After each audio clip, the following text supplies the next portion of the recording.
All right, and welcome aboard here. This is Tallahassee live here from the Gene, the beautiful Gene Cox Stadium. I'm Andrew Jupe, alongside with my boy Trent Young here, who's got the beautiful pink keeper kit on here, Trent. Thank you.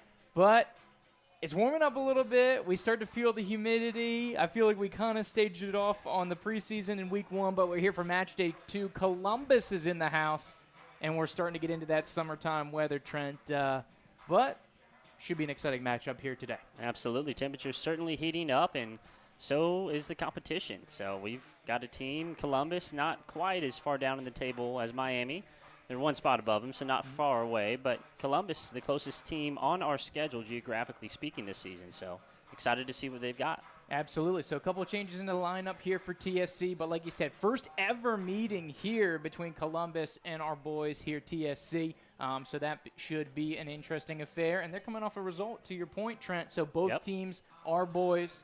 And, of course, Columbus coming into the matchup here with a little bit of form. We'll try to figure the new guys out, the new kids on the block. You always got a couple questions. At least I'm kind of a little taken aback here when anybody new kind of comes into the mix here, Trent. So we'll keep an eye on them, see what's good, but we're hoping everything is kind of going well for our boys here today. So let's go forward. We talked a little bit about kind of the previous results here, Trent. So kind of walk us through maybe some of the matchups that you thought interesting. So the top 4 are from last Saturday that you can see on your screen there. And then, of course, the bottom one was a little Thursday affair. As we stay kind of within the league here, Trent, and then we'll kind of get into Columbus a little bit. But what were your kind of from the weekend and into Thursday here? So crazy game on the road with Columbus and New Orleans. That's probably the biggest one, at least the one that I watched the most of. And there was certainly plenty of action in that one. So New Orleans was able to go ahead and go up early and get the first goal, and then 2 goals for Columbus. They were able to battle back. They get the 2 in the pretty early stages on in the second half in that match. New Orleans comes back. They get 2, and so they're up 3-2. And the dying embers of the game, they score in the 87th minute.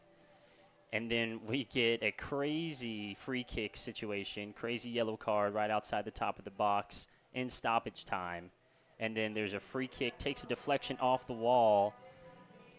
And then there's one player that the ball just goes right to off the deflection. He heads it across goal over the goalkeeper, just a tap and dunk. So crazy, crazy ending there. 2 goals in the last 5-10 minutes there in that Columbus-New Orleans game earlier this week. And then there's also some crazy action with that Naples GSP in Jacksonville game. We saw a little bit of that, and that was insane because we literally had the lights go off at the end of that game. So, I mean, we don't know if that was at the end of time, there was a whistle that was blown, or if they just got the notice that, hey, park's closing up, we're turning the lights off, and we got to blow that whistle and end this game. I don't know. That was crazy. But Naples, the last team in the table, bottom team in the table at that point in time when they played Jacksonville on Thursday, able to get a huge win, huge 3 points against one of the best teams, not only in this conference, in the NPSL. Yeah, big surprise to most, of course, coming in. Naples, Jacksonville faced off up in Jacksonville, and Armada absolutely smoked them, 8-0. Yep. And then, of course, Naples goes out to Pensacola. They smoked them 7-0, as you can see on the score there coming out of the weekend. And then a little weird one down in Thursday, and a lot going on. Yeah, like you said, lights go out, shades of the Super Bowl a couple years back, Trent. But that's lower league soccer at its finest, man. Absolutely. Power going out, shutting down the games. You don't know what's happening. So it's interesting as we get into this early stage as everybody's trying to feel each other out. And you see the Jacksonville-Naples played last weekend. They're playing again for the 3rd time this season, Trent. Of course, that's going into all the scheduling quirks that kind of got flushed out here. Long story short, that will be the end of their series, which is unfortunate because I think most projected them to be the top 2 teams in the East. Yep. Kind of coming forward as we can check out the table here briefly. Yeah, I mean, in the Sunshine Conference the last few years, Naples has been able to win and get into the playoffs, and Jacksonville as well out of our Gulf Coast Conference. So certainly would presume that the 2 of them would come out on top, I should say. But, with Jacksonville giving up a couple points, drawing with Naples last week, and then obviously giving up 3 to them. I mean, this is anyone's conference at this point, Jupe. Yeah, that's what's kind of really open season. Yeah, especially, like you said, teams still getting into the entrance. A couple of drop points here for Jacksonville. You would have thought they were going to go forward and at least get a draw down there in Naples, but of course the old upset special by Global Soccer Pathways. So we had kind of written them off. Maybe they just got some reinforcements. Sure. And they had been waiting to get upgraded, and then so they might be slept on a little bit. So this could be a sleeping giant down there with this Naples tandem that we have. But they'll be interesting to watch. But as it stands today, Tallahassee, your boys, on points per match, which, of course, we are a points per match league. So we sure are. Don't forget about it. So your boys at the top, New Orleans, who's been interesting, as they always are, Jacksonville, Pensacola, Naples, Global, Soccer Pathways, Columbus, and, of course, our opponents from last week, Miami. So, of course, the matchups going forward here today, it's going to be New Orleans, Pensacola, so a 2nd-4th matchup. We'll have the 1st-7th matchup here. Down south, it'll be the 3-5 matchup with Jacksonville and Naples United, and then it'll be Global and Miami for a little 6-8 matchup here, and that should start to kind of shape up that Eastern Conference, you know, the Jacksonville and the 3 South Florida teams. And a great opportunity here for Tallahassee. Not only do we control our own destiny at the top of the table, but with Columbus being down there in 7th, this is a way that you can kind of keep them down there, at least for the next few weeks, bury them at the bottom of the table. And obviously, you know, you want to keep them down there because we're fighting against them and Pensacola and New Orleans to get into the playoffs. So really big opportunity to get 3 points tonight for the Battle Lions. Absolutely. And, you know, New Orleans already has the 4, so New Orleans is in the West with us. So in the West, it's Tallahassee, New Orleans, Pensacola, and Columbus. Columbus is one of the teams that we will end up playing 3 times, Trent. So, of course, if you could get all 3 here at home the first time around, that would be huge to set you up for the next 2 matchups going forward. So, still a lot in it. Long season ahead, like we said. We're top of the table. Boy, we only played 1 match, right? So, we got to take care of business here tonight. And then, you know, it's always tougher when you start to get rolling on the road. And so soon we'll be headed out on the road here, Trent, and things will get a little tougher. It is a very compact season, the most compact season that we've seen in franchise history. Absolutely. So, of course, wear and tear. Glad we have some depth going here this year, Trent, because we will absolutely need it going forward for the season here, of course, in the Tallahassee Soccer Club live pregame show here, brought to you by Blue Coast Federal Credit Union, BCFCU, of course, the proud live stream sponsor. Check them out at mybcfcu.com, and of course, you can see the URL down there in the beautiful little ticker that we have going. So we're going to try to keep the scores up to date for the rest of the conference. Like we said, potentially within the broadcast, we could have the entire league going on with that 9 p.m. game going late. So we won't be up to the minute, but we'll be within a couple minutes so you can kind of see what the picture of the league is looking like here in the early going as we kind of navigate the table and what we have going on here this season, Trent. But it should be exciting, as we do have a couple formational changes that we'll get to here shortly after before we step out for a quick commercial break. And we'll be right back on the other side. And by that time, we should have the national anthem and the starting lineups ready to go. About 7 minutes and change here from kickoff down here at Gene Cox Stadium. Come right on back. Let's face it, our lives are busy. Whether we are picking up kids from soccer or sharing some family time watching a match, we don't have time to waste. That's why Blue Coast Federal Credit Union fits seamlessly into your busy life. With our convenient mobile app, online banking, and personalized service, managing your finances has never been easier. Join us today and experience a new wave of banking with BCFCU. Learn more by scanning the QR code below. BCFCU is federally insured by NCUA.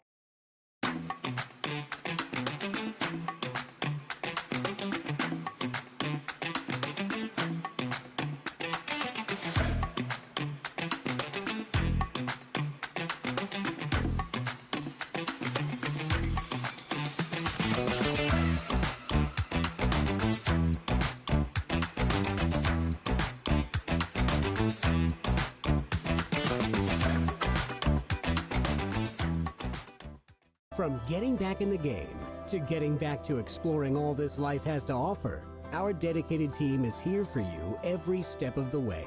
With a patient-centered approach and unparalleled orthopedic and sports medicine care, our team of 70-plus physicians and providers are here to help you live a healthy and active lifestyle. With over 225,000 patient visits a year and servicing North Florida and South Georgia, you can trust TOC for all of your orthopedic needs. When we approach an issue, we approach the issue as one entity. Our team comes from all types of unique backgrounds. In any given session, there's probably not an issue that some member of our team isn't involved in.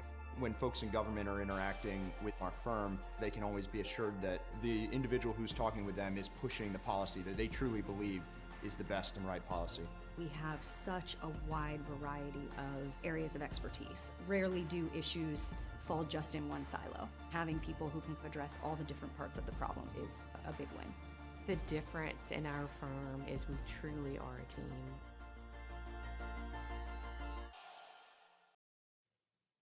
Let's face it, our lives are busy. Whether we are picking up kids from soccer or sharing some family time watching a match, we don't have time to waste. That's why Blue Coast Federal Credit Union fits seamlessly into your busy life. With our convenient mobile app, online banking, and personalized service, managing your finances has never been easier. Join us today and experience a new wave of banking with BCFCU. Learn more by scanning the QR code below. BCFCU is federally insured by NCUA.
From getting back in the game to getting back to exploring all this life has to offer, our dedicated team is here for you every step of the way.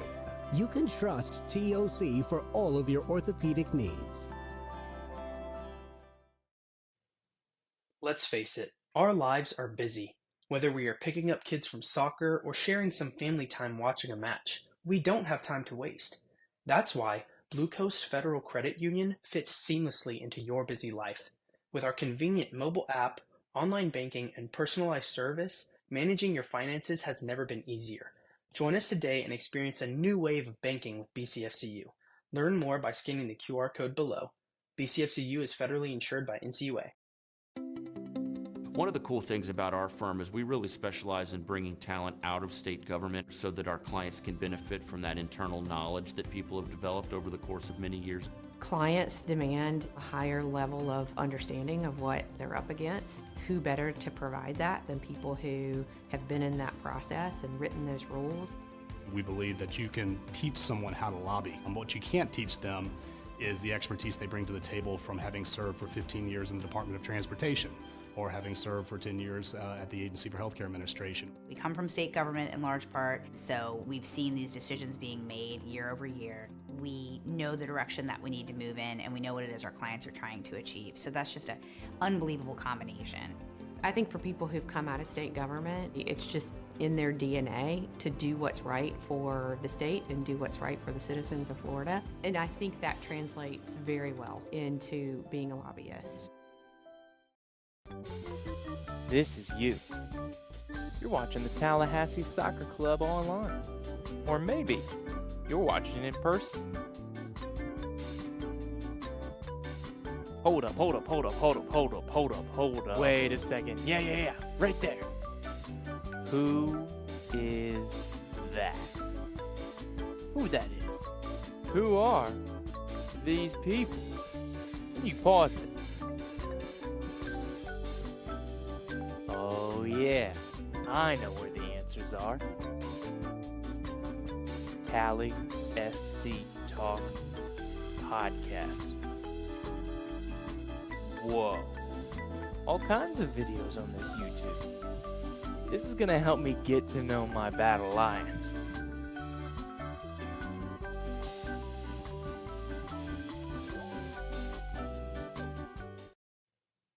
Let's face it, our lives are busy. Whether we are picking up kids from soccer or sharing some family time watching a match, we don't have time to waste. That's why Blue Coast Federal Credit Union fits seamlessly into your busy life. With our convenient mobile app, online banking, and personalized service, managing your finances has never been easier. Join us today and experience a new wave of banking with BCFCU. Learn more by scanning the QR code below. BCFCU is federally insured by NCUA.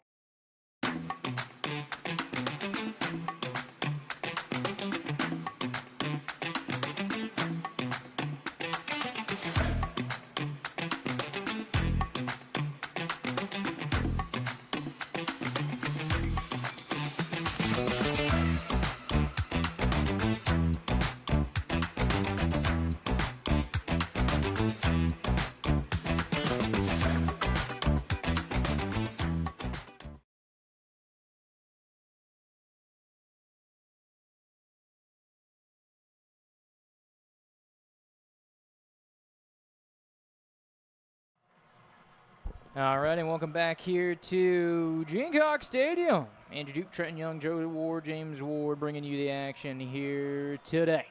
It is a Western Gulf Coast Sunshine Conference showdown. Columbus in Tallahassee getting into it. And, of course, we have the national anthem sung by Celia Cayasso. So we'll give the stage here to Celia.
Thank you, Celia. All right, we are getting ready to get underway here tonight. The first time that Columbus United FC will be playing your Tallahassee Battle Lions. But not the last. We'll be playing them here at home again later this season, and we will be seeing them on the road. A lot of Columbus. Gotta love that schedule. There you go. There you go. But how about Celia? Absolutely getting after it as the boys get ready for the team picture here. So here are the boys tonight. Shabam. They're your starting lineups, of course, for the good guys over on your left as they get ready for their team photo. Lucas Leyva, Rafa Alcalea, Trace Smith, Jose Vivas, number 8, Joe Warren, number 10, Adrian Fontanelli, number 11, Ethan Stone Cold Stewart, number 12, Diego Azar, number 14, Ali Sasaka, number 17, Alex Thompson, and in goal, Jorge Gonzalez. Of course, we have John Varela, Cody Sundquist, Mo, Robert Wilcott, Audie Jepson, Braden Paul, and Tyler Sloan here on the bench. And over for Columbus, you can see their players there on the screen. So, of course, we want to welcome our visitors as we get ready for the coin toss there. Our boy, Ralph Alcalaya, for the coin toss. But we want to issue the trigger warning here, Trent. Of course, this isn't a league broadcast. This is a TSC broadcast. So it is a hometown, prepared, organized situation. So for the visitors of the Columbus, if you're on the YouTube feed, there is a mute button at the bottom left-hand corner. If you get irritated by the play-by-play, feel free to smash that, but enjoy the beautiful picture along with the ticker there at the bottom, updating you with the rest of the league scores. Of course, I'm Andrew Jupe with my boy Trenton Young, James Ward, Joe Ward on the camera, and the statistics, you will hear from them later. TSC, your Battle Lions, currently top of the table on points per game. Here, 1 game, 1 win. That's a good pace here, Trent. Hoping to keep that up against Columbus, who's wearing their mustard yellow uniforms here today. The C-Bus pulling into the south side here of the Sunshine State. And an always good night to be down here at the Gene watching some soccer, Trent, and we're about ready for liftoff. It's a Gulf Coast Sunshine Orange State Capital City showdown here tonight. Whatever we're calling the league now and whoever's in it here today. But, of course, excited to bring you the action here. TSC in the all-white uniforms, Trent. So during the regular season, we have yet to see the Saturday Golds. What do you think of the all-white with the black socks? I love these jerseys, Jupe. These are the special 200th bicentennial anniversary. Nope, these are not? Okay, just kidding. I thought they were. We might see those later. Yeah, these are just the straight white alternates. But we started with the black out. Now we've got the white out. When are we going to get the golds? I feel like the president's holding out on us. Obviously, we gave the visitors their yellow here today. And maybe that's why we're not rocking the golds. But we'll see them. There we go. Soon enough. So dropped off around the back. Of course, we're going to be doing the old 3-5-2 here from left to right. It's going to be Trice Smith, Ralph Alcalaya. And then, of course, on the right, Leyva, the same back three that we had last time. And then the midfield, it's going to be Stewart. It'll be Sasanka. And it will be Warren as well as we get a little attacking play here. We can't even get the formations going here for you before the boys are off and rolling. Huge boot from Gonzalez there to get it all the way downfield. Absolutely. Of course, Azar getting the jump in the starting lineup today. So it'll be Azar up top here with Vivas and Fontanelli. So Fontanelli will fall into that Johnny Fitzgerald, that kind of slide on in center striker that'll kind of fall in and be the connecting pathway. Here is Joe Warren on the touch on the outside. Here's Stone Cold Stewart here on the left. Able to regain possession after losing it in the box. Have a little trouble here. Azar getting in and chopping down the defender. Will be a free kick to Columbus. Now about Ethan getting the start this week, Jupe. I mean, incredible game from him last week as just a substitute. So really excited to see him get out there and hopefully play as close to 90 minutes as coach will have him. That's what he does when you need him. Icy as he is, Trent. And we've seen him just absolutely destroy with that left foot last week. A right foot dominant player, but very ambidextrous on the ball. And Columbus goes on the attack here. Centering ball. Santana plays it out wide.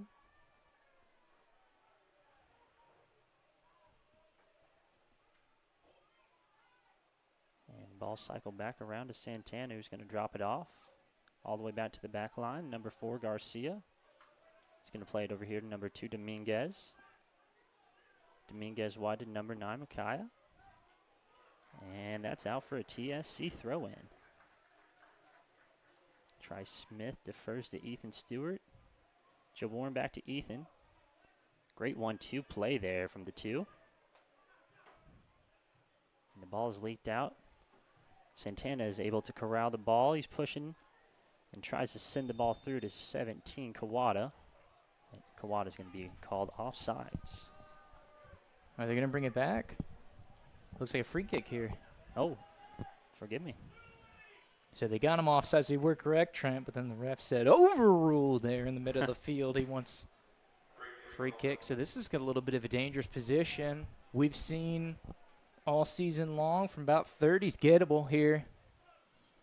So we'll see Gonzalez, the TU man. Proud member of the TSC Spanish Armada. 31 yards out here from goal. Columbus with an early opportunity here. This is dangerous here for the visitors. They put 3 in last week in New Orleans. A rip. It's going to be a low one on the turf. And Gonzalez up to the task. They put 3 in, but that last one, the most crucial one to tie the game, was off of a set piece. Here in the 4th minute of action, Trice and not a little chip over the top. Stewart able to recover and say out of play. I don't know about that one, Jim. Find some jeers from the crowd here. Trent who's piling in pretty nice here for the holiday weekend. I was going to say, they start off slow, pre-gaming out there, drinking those proof craft beers, but they always seem to file in. There you go. Of course, a couple graduations, so might have been over at the Charles or Lincoln graduation, which are going on today over at the Civic Center. As we know, we have some proud alum of our local organizations, our local schools here. Of course, including Ethan Stewart. Proud alum of Leon High School, who just takes the throw in on cue there. Nice pressure there from Vivas. Gets a little extracurricular. Azar getting after it. Azar, love his intensity, man. He's never short on the get up and get after it, is Diego Azar, the pride of Argentina. Not even 5 minutes in, the second time he's been called tonight. But that's what he's in the game to do. He's an attacker, and I want to see my man Ali Sasanka.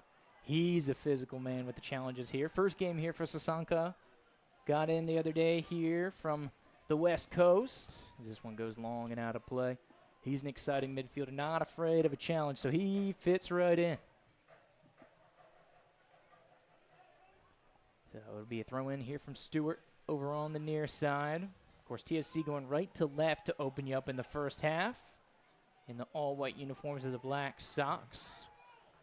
Columbus going left to right on your screen here. That'll be north to south geographically. As this one skipped out of play here. Drops it on back to Trice Smith. Of course, Jacksonville native. What a ball. And lay it off looking for Azar. How about Coach Thompson over there on the far side with a beautiful little number. Woo! Love to see him get the start. Yep. But that was a great ball there from Trice, doing what he does best, switching the play. And that's going to go out for another Columbus throw in. Oh, just kidding. Offside. It'll be a free kick.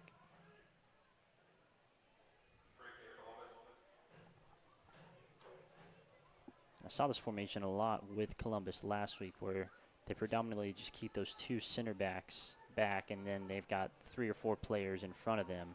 It's kind of like a secondary defensive line deep in the midfield. Pretty wild. A little free-floating situation there. Alcalea does well to head back to Gonzalez, and he'll shape up. So we're wondering if we were seeing any changes to the back line, but always good to see a back line remain strong. Absolutely. Smith, Alcalea, Leva in their exact positions as they were a week ago. So a little trouble here, prodding effort from the visitors, and offsides here for Columbus, but a threatening attack from Tucker and the gentleman in yellow. Dangerous opportunity, but great defense by Ethan Stewart, tracking all the way back there, getting in on the action. So screamer from Smith, who's already had one nice service, the natural lefty. Tumbles down to the field, looks like Kaya. But his boys, Columbus, seem intent to kind of pass it around as they hold up play right here.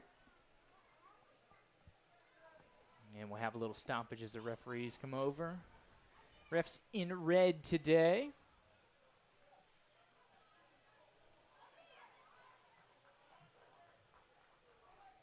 Giving an eye to Kaya here as he limps up and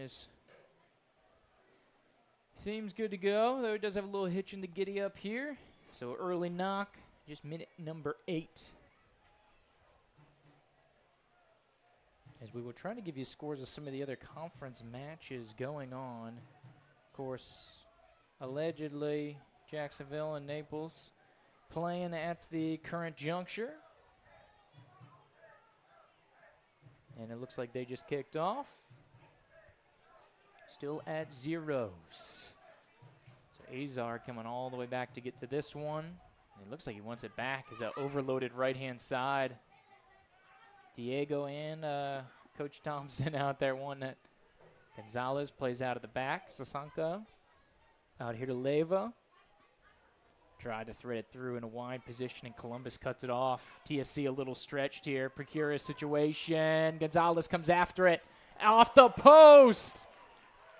And Gonzalez able to get it.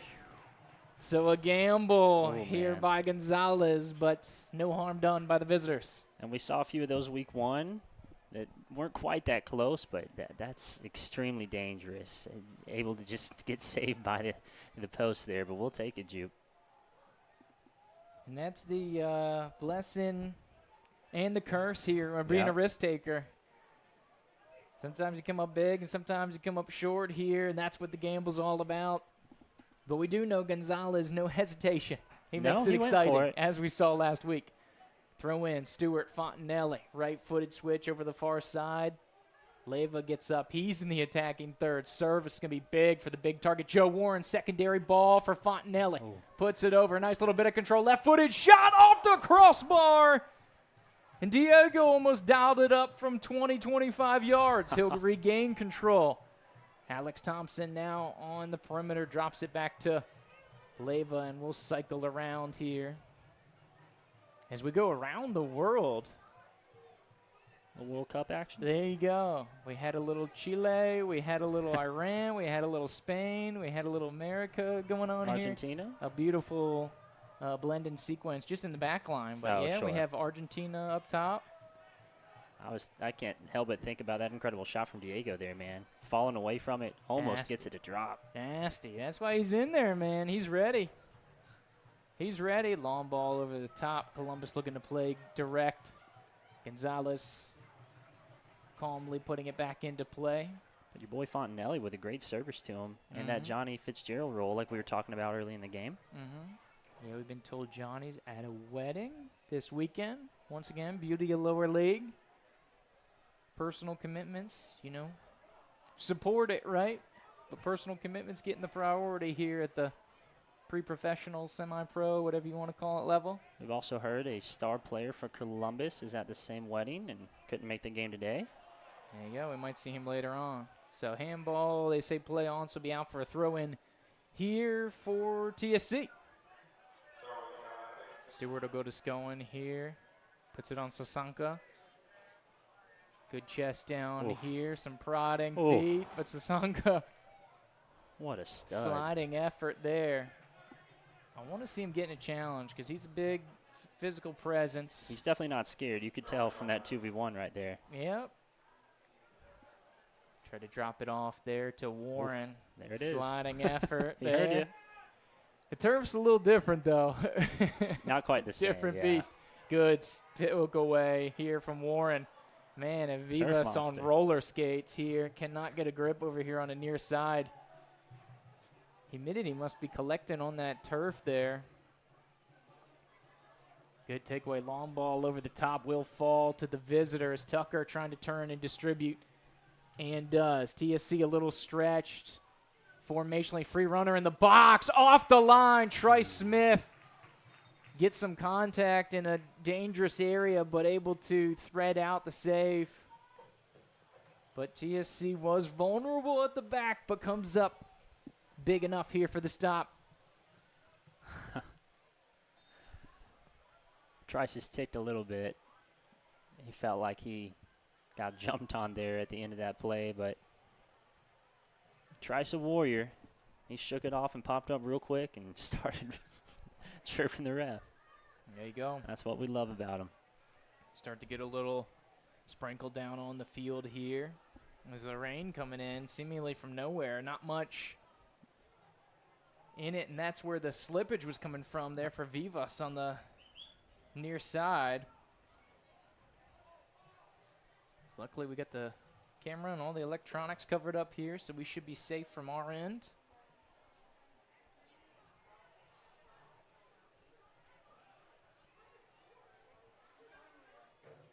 It looks like they're going to hold up play here briefly.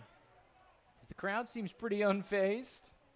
It's going to be one of those short kind of spitting rains. We do see a little rainbow over there to the southeast. Luckily, the Mag Lab's fired up and will keep us safe, hopefully, from any severe weather. But it's a hot summer day, man. These fans are probably just happy to cool off a little bit. Yeah, you get a little relief. Absolutely. I'm kind of jealous. There you go. To be honest with you. Think the headset will reach outside? It'll go outside. You might be dangling over the side here into the stands, but that it will. Oh, good play down the sideline there.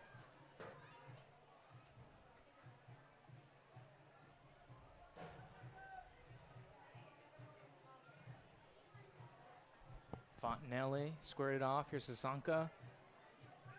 Dropped it back to Trice. Over to Alcalea. Alcalea has since rolled up his sleeves in the last couple minutes here after getting in on that challenge. Putting in work out there, Trent. Like you said, it's getting warm. Hey, he's not afraid to roll the sleeves up and go to work. Missed out on a handful of games last season due to school, so I'm sure he's just thankful to be out here and getting a couple starts consecutively. He knows it's hard to break through this Tally squad. True. We have an update. Evidently, the Naples United coach was just sent off the field in the 10th minute. Still no score down there. As those South Florida boys, the new additions to this conference, continue to make things interesting, Trent. Good thing we don't play him, at least in the regular season. As this one spins out, Vivas with a little pressure here on the right back. And this one's going to be taken away, but they pull it back here. Sasanka with some aggressiveness and a little too much here for the referee crew. So it'll be a free kick here to Columbus, but it's just light enough so the turf doesn't really come into effect here as far as the drainage, because the rain is so light, it's just sitting on the top of the turf. So it will be pretty poor conditions here for footing, you know, until it either dries up or more substantial rain. And the ball's going to have some weird spins here, so you can anticipate the attacking lines and the midfield's going to have some pretty active legs, making some rips here on goal, on target. And games like this are definitely the hardest for goalkeepers, just because you never know how the ball is going to spin or how it's going to react off of the turf. We saw it just there, a little wild one. Luckily, nobody was in the area. Gonzalez was able to calmly award it.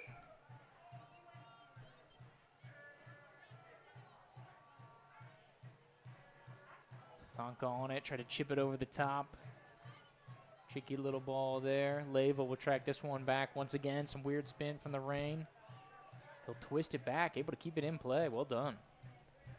Visitors chop it around here. Azar, nice little touch. Oh, tries to play Fontanelli as he was getting into advancing position. Thompson to Azar, and they say out of play over there on the far side. Doing all they can to keep it in play and send it forward. Yeah, wild one going. So evidently Jacksonville, for those interested, award a penalty kick, but sky it over the net. So we're still 0-0. Naples and Jacksonville, about 15th minute there. Over the top, Leyva will roll out of play. Jacks can't catch a break down there, can they? Yeah, I think they're getting pretty sick of the South Florida boys. Rough week. Warren here back in Tallahassee. Oh, chips it up to himself. Azar back to Warren to the outside. Here's Stewart. 3 Battle Lions getting up on the front line here. Stewart with a solo roundabout. Columbus last touched it. It looks like should be a corner, and is. So good opportunity here for TSC. Looks like Vivas will take this one. So should be an in-swinger from the righty, although Fontanelli will come over, and he's decided to take it here. So, of course, the Chico State man going to be on top of it. One of the new additions here for TSC, and he's been fun to watch as TSC continues to grow the game here, bringing in some big-time ballers. This one drops, looking for Leyva, and this will be an opportunity here for the visitors. TSC is going to be stretched, especially on that far side. Luckily, they're able to screen it off and done well. Now an opportunity to go on the attack here. Vivas hounding the defense, and this one's going to be chopped out. Great effort by Vivas, and they've been relentlessly attacking Dominguez here in this first half over on that right-hand side. Yeah, and like I was saying earlier, Dominguez, one of the two center backs, it's often left out to dry with the formation that they're running. So look to exploit that matchup with Ethan Stewart and Fontanelli and Diego and everybody else as the game goes on. Whoa. Been stretched over here on the near side. They're going to let it ride. Almost got a PK out of that one. Yeah, they don't like it. Vivas said, I had a PK last week. I want another one. Yeah, come on. Hey, interesting league this year, Trent. Very interesting league. Over the top. This will go all the way back to Gonzalez. And he's outside the box. The visitors want to pressure him. And he gets inside the box. Chopped down. They say ball was still live. And it looks like Gonzalez was back in the box, and he was scooping it up. And a little extracurricular here from Berg, number 18. Oh, Rafa getting in the ref's ear trying to protect his goalkeeper. Love to see that.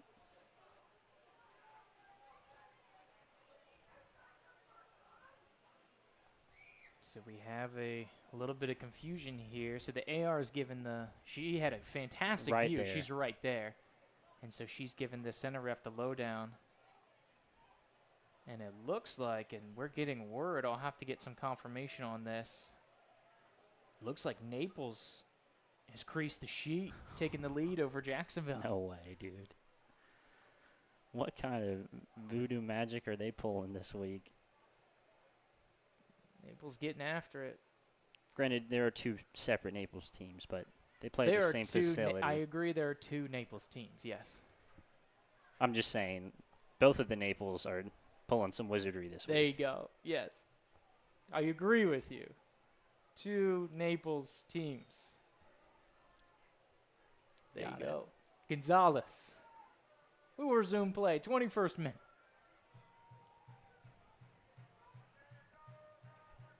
He looks to get it rocking and rolling. And we are off. A little bit of confusion. It looks like we just had a little bit of a collision there, but they say play on, Trent. So I'm more than happy to ride on out with it. Gonzalez seems fine. Probably just embellishing to try to get the call.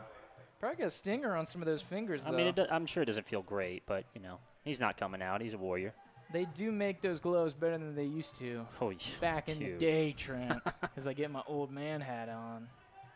You ain't got to tell me, buddy. No big deal. I used to play a little U8 goalie myself, so kind of get it. Oh, U8. Okay. This one's flicked up. Warren Stewart in pursuit here. This is going to be tracked back here by Vivas. Try to get a through ball. Dangerous little splurt here from the visitors. Gonzalez up to the task.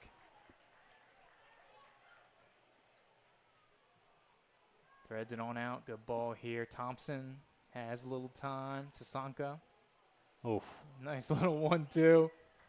He's fun to watch, man. He's a Cristiano fan, Trent. That had some shades of some Real Cristiano right there. A little backing up. Ooh, Fontanelli. Pressure at the back on roll. The keeper is going to result in a throw-in. Pressure is cumulative. Oh, no Vivas! An individual skill! Oh! No way. Dios mío! He goes down in the box. No call. Ooh, that one was close, but how about the individual skill?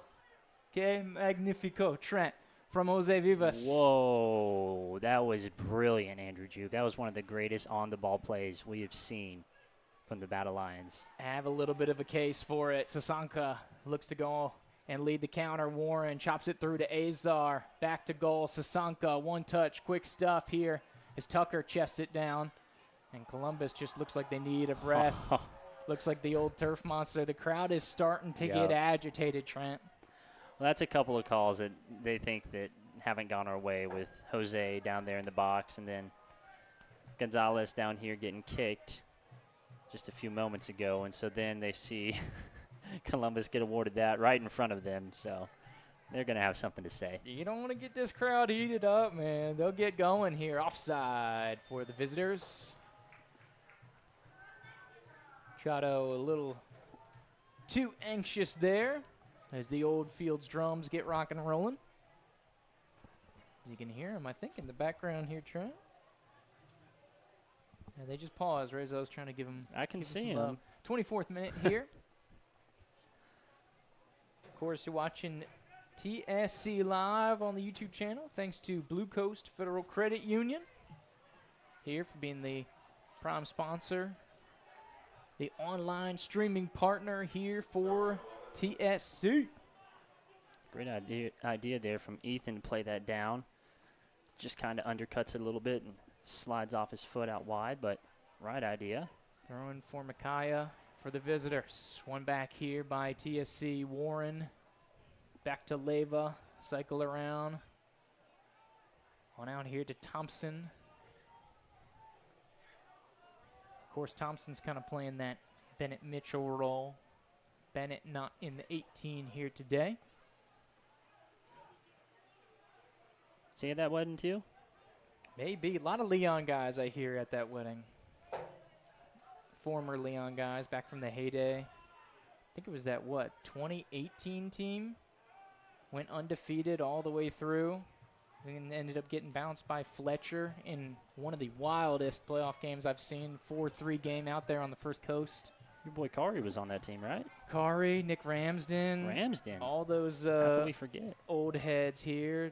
We're talking TSC year 2. Mateus on that team, or was he Childs? Nah, Mateus was McClay. Oh, okay. He definitely crossed paths with those guys. As this one some service. Thompson looking for Warren off the line. Here comes Rule. So the visitor is able to regain control. Tried to flick here centrally. Chato. And this could be an opportunity here from the visitors. Left-footed effort. Won well here by Trice. It'll be a throw-in. How about the, speaking of Jacksonville, Providence, right? Shout Providence out. alumnus. Yep, absolutely. Trice Smith by way of Humboldt State, by way of finance career, now back in, now in Tallahassee. His dad's an FSU alum, so he's got ties. He's got plenty of ties. Second year, like we said, glad to have Trice back with the squad.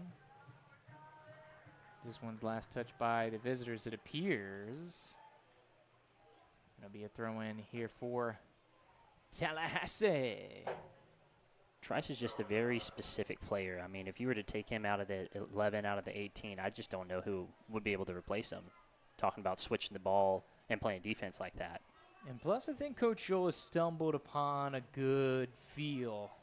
So realistically, unless somebody comes up big, the defensive line, good communication. I think by nature of the 3-5-2, it's always going to present some vulnerabilities and stretches. But as far as a player-for-player situation, I mean, they've got a good thing going. Yep. So keep it rolling, you know. If it ain't broke, there you go. Don't break it.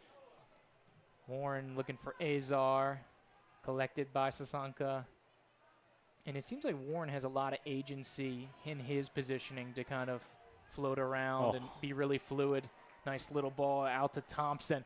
Looking for some service. Gets a good foot under it. Going to get through to Fontanelli's 12 yards out on the back post. But the visitors are able to clear it. And now they have an opportunity to counter. Physical challenge, handball. Ref's going into the pocket. It's going to be a yellow on Berg. Carter Berg. Interesting Crowd decision. is loving this. Crowd is juiced for that call. Love that. That's the thing. They do make it a combative environment. Obviously, the far side bleachers are closed because this is the shady side of the stadium.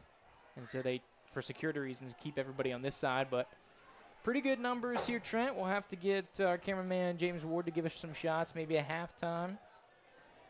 But looking like we got 455 and growing. Not bad for a holiday weekend with all the high schools kind of graduating this week. Everybody off doing those festivities. Service into the box, looking for Warren once again. Stewart on the second wave, right-footed shot from Stone Cold. And he's offsides. Vivas in there to dunk it in. He's a constant pest in the box. Woo! That's tough. Wee. That's his second one that he's just been so close to getting. How about it's coming, man. Ethan loading it up, the Tallahassee zone. Yeah. Ethan ripped that thing, dude.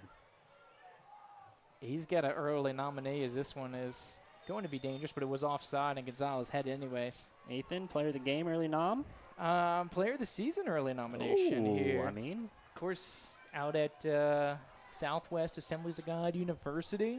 He's a lifer. Of course, we talked about back when he was a junior, and it was the 2021 season that they went all the way down with that absolutely dangerous Leon squad. Vivas threads it through. Warren with the touch. And it'll go back to the visitors from Columbus. Just has that quintessential battle line work rate.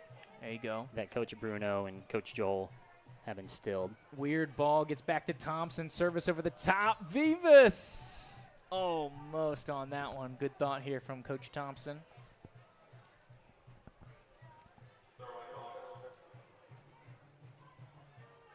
As he provides some great explosiveness on the outside. Here we go, Juke. We're back at it. Shot on target here. Asar. Diego with a little chest of volley. Woo! Long ball here. The visitors now in attacking position. And there have been a couple opportunities. Columbus, you know, they don't need much to get it going, Trent. And as long as the score remains even, it's a little unsettling. But you can definitely tell that they are a dangerous squad, and I can understand how they put 3 in on New Orleans last weekend. Yeah, they are a team that really can score out of nothing, and they're a team that can answer as well. So we saw them go down multiple times against New Orleans on the road. Sonka's about to have a big switch over here to Ethan Stewart. Just undercuts it a touch. Weird skip there. Once again, they're still trying to figure out the weather. They say play on. Azar. And a little slip, tried to get the centering ball, but to no avail. Good ball there from Sasonka to start that attack. I'm really liking what I'm seeing out of him. He's a really deep. It's him and Warren as the two center defensive mids, but he's the one really hanging with the back line, and Warren's the one really pushing up. So looks like we're getting a water break. There we go. Of course, league rules dictate that both teams must agree to the water break ahead of the match. So we've seen in previous seasons where it does not really be honored, but here we will have the old former water break here. And it was confirmed here. Goal for Naples. They're now approaching the 30th minute. They lead Jacksonville 1-0. Naples United at home. Third time those two teams are playing. Jacksonville won the first matchup. They tied the second matchup, so it's 1-0. Then it was 1-1, and now it's Naples 1-0 right now. Other league action, New Orleans, Pensacola. They should be kicking off in about 25 minutes. Alrighty. Hope to have that, and then I think time permitting, stadium lights permitting, Global Soccer Pathways Naples will be playing Miami for an all South Florida matchup. Said to begin at 9 p.m. So at 10:17, almost exactly, just after 10:17 Eastern Standard Time on Thursday evening, they shut those bad boys off. So I don't really understand how they're going to play a full 90 minutes plus 2 stoppages. Can't wait to talk about that on the pod tomorrow. There you go. Absolutely. So resuming action here. Once again, shout out to Blue Coast Federal Credit Union, official live stream sponsor here. Check them out, bcfcu.com for all information here, serving the Big Bend and beyond. As we get back here from the water break, the visitors will start us off. Rule will get it going back in goal. Of course, here for the Battle Lions is a couple new additions to the squad. Of course, Ali Sasanka, his first game in the mix. And then we still have a couple coming, Trent. Late sprinkles into the lineup into this compact season. And don't forget, Bornstein and Johnny Fitzgerald, your captain. There you go. They'll be back. Of course, lower league is quite the earn and burn here at Tier 4, these summer leagues. They'll run you ragged sometimes as Alcalá heading clearance here, 34th minute.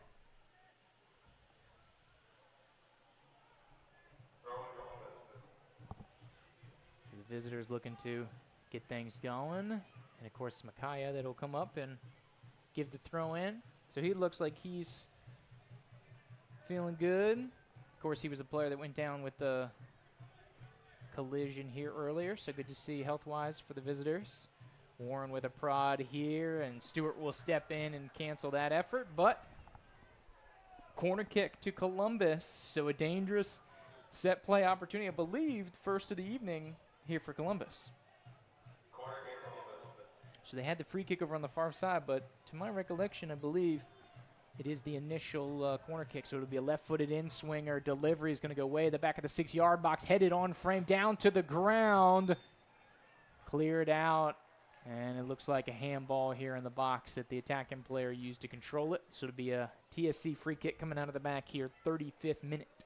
Dangerous chance there from the first set piece. Yep. Corner, I should say, from Columbus. Something to make note of here going forward. But that's the thing, and that's why soccer sometimes is cruel, Trent. You can dominate play, you can control the effort if you don't put it in. The other team just needs one set piece. That's all it takes. That's capitalize on one chance. All it takes.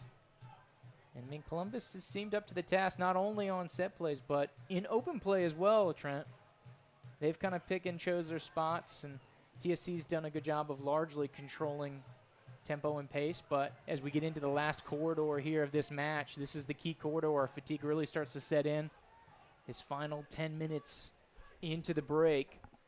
Historically, as you think of TSC from, their initial season, 2019 onward, as this one's offsides, coming back for Kawada.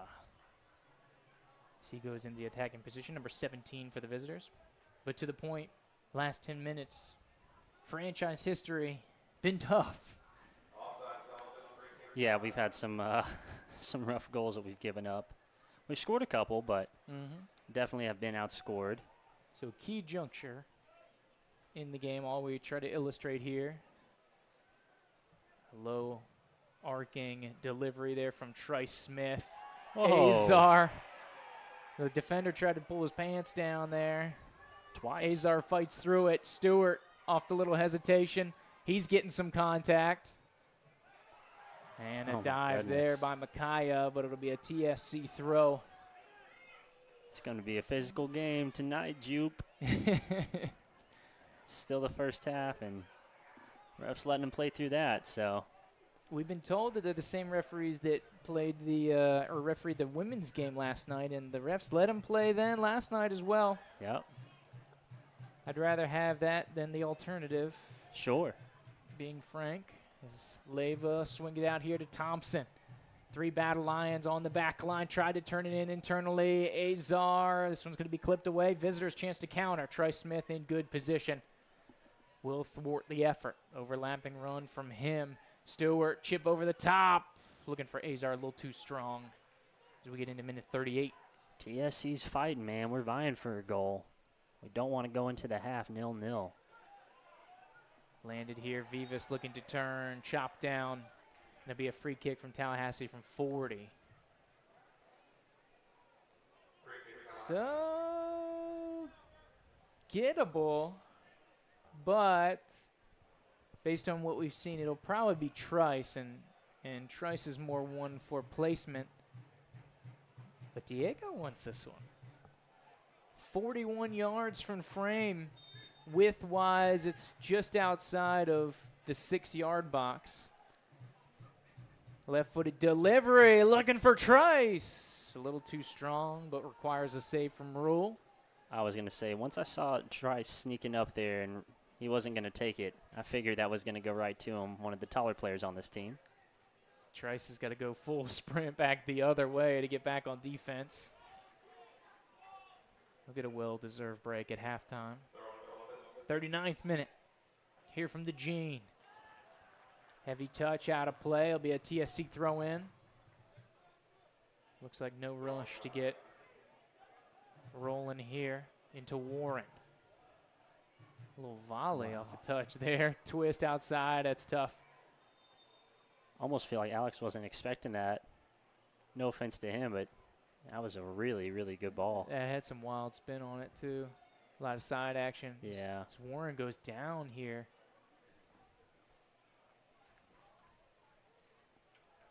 I mean, he just sent that ball. You got to imagine that it was on the pass itself. He undercut it. So I don't know if that's some sort of hyperextension or pulled his groin or what, but he's up and he's jogging around. He'll be all right. Comes up a little gimpy here. That was a nice English connection, though. Coach Thompson, Joe Warren. Yeah. Both English. As is Coach Jol. So a nice little connection there. Sasanka comes in with the slide, just misses the visitor's escape. But here comes Stone Cold Stewart, pokes this one away. A little bit of attacking play here. This dangerous position. Free runner in the box here for Columbus.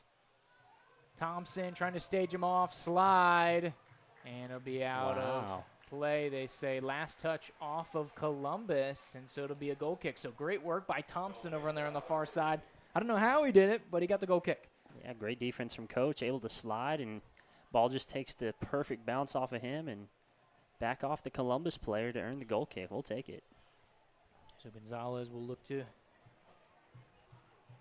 get it rolling here out of the back. Going short.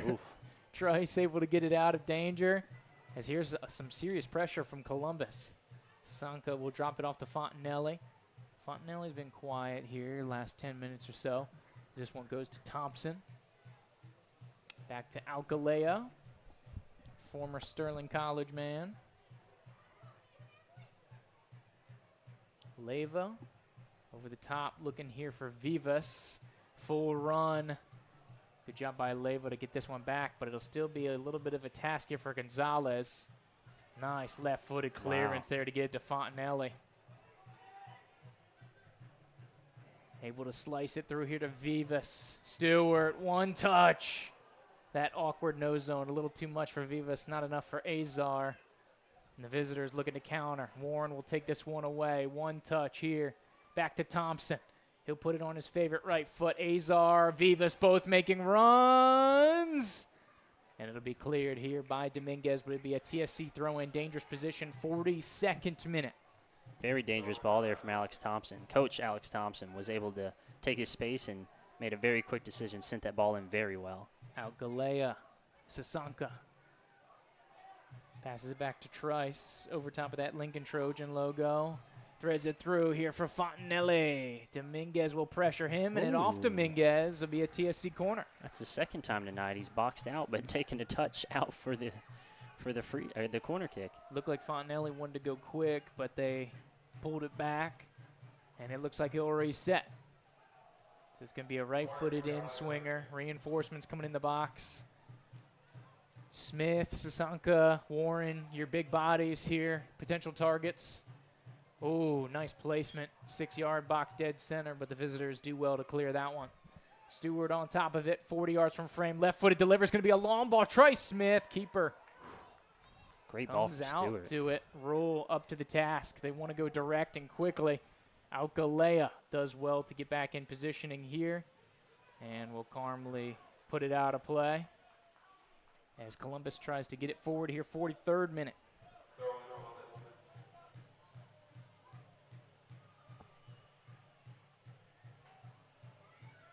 they look to get situated here. An opportunity, if they have somebody with the long throw, you can use this, de facto set play here. Kyle will take this one. Stewart meets it well, but the visitor's able to lock it in, still on the fringe of their attacking third. Squares it out about 55 yards from goal. 9 of the 10 field players for Columbus in the attacking half. Couple runners in the box. Great slide. Had to have it by Trey Smith. That was a free runner for Kawada if Smith didn't get to it. Stretched through. Positioning. Oh, and TSC gets the bailout. Skies over the top of the goal. But that was a clear shot. It wasn't easy, but it was a clear one here for the visitors. A little pressure there from Rafa Alcalaya. Put him off there. Gonzalez closing down the angle, pressuring him as well. But wow, that's 2 crazy good chances there for Columbus right here at the end of the half. Great slide from Trice. Perfectly timed from Trice, but escaping just narrowly there are the Battle Lions. 45th minute.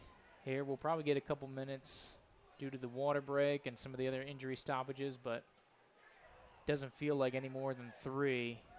This handball not called, and they're going to tag up Thompson as he chops down the visiting player there.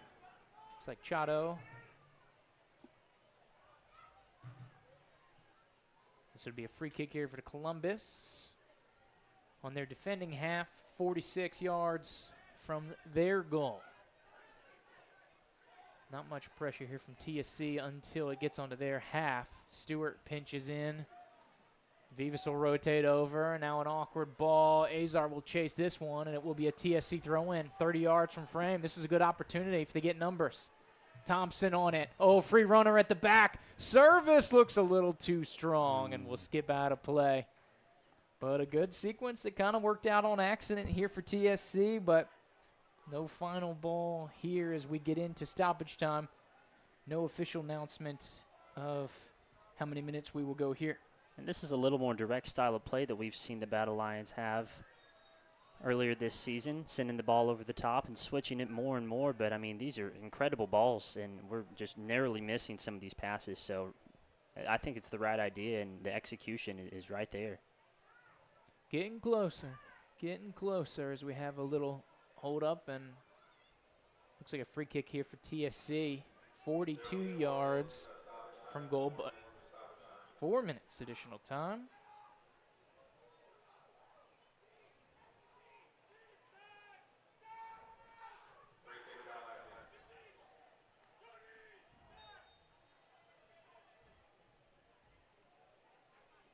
Try to get in position here. Fontanelli will take it, going to the back, looking for Warren. Secondary ball. Sasanka, the closest man to it, lands back out to Fontanelli. He's got Thompson on the wing, delayed. Back to him, Screamer burns up the turf, but met well. Secondary ball from Fontanelli. The visitor is in position to handle it. Trying to launch a counterattack, but the press relentless here from TSC in the middle of the park. A lot of bodies in there, the way this formation flows. Really hard to go through the middle of the park. You got to think that's by design, right? Absolutely. That's why you bring in Joe Warren and Ali Sasanka. These are center mids that we've been dreaming about for years, Andrew Jupe. Some 6-foot-plus mammoths in the midfield. Oh, here we go. A little pressure there. Diego's going to get one tonight, man. Feels like I'm it. feeling it. He's feeling it. Oh, that's a handball.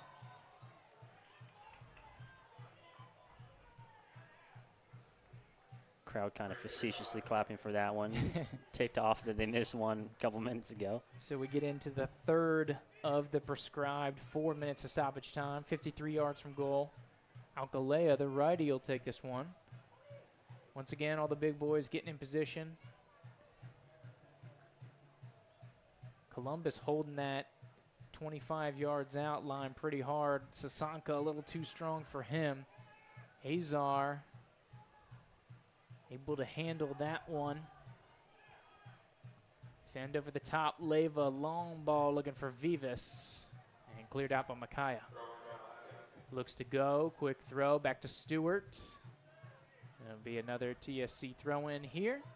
A couple touches of the ball. They'll get it back. Now into the 4th minute of stoppage. Little heavy touch there. Sanka back to Fontanelli. Spills it out wide here to Thompson. 2 runners in the box. Warren coming late. Nice little hesitation. Pass looking for Vivas. Smith looks like he wants a one-time and does. Oh, a little chip out of the rough looking for Azar. And the visitors, once again, having an answer for these long balls. This one's poke free, knocked about. Great job by TSC, relentless in winning the ball back. Little touch in no man's land in between Azar and Vivas. The visitors break this one free. TSC's a little stretched. Opportunity for them if they can use it. Bodies coming into the area. Nice ball, but a miscommunication. Leyva just wants to get it out of danger. He dumps it back into the TSC bench as we approach the final of the 4th minute here of the prescribed additional stoppage time. Keeper off the line, and that'll take us into half. Saved by the whistle. Hey, potentially. I guess we'll never know. So we go into the break here. Level pay game, just like last week. 0-0 after 45 minutes. Here at the Gene, as we get into the Blue Coast Federal Credit Union halftime show. Columbus in Tallahassee going at first time ever in franchise history that these two teams will meet. Haven't played a lot of Georgia teams here, Trent. What do you think of the first half of action here? Obviously, level on scoring. What do you think?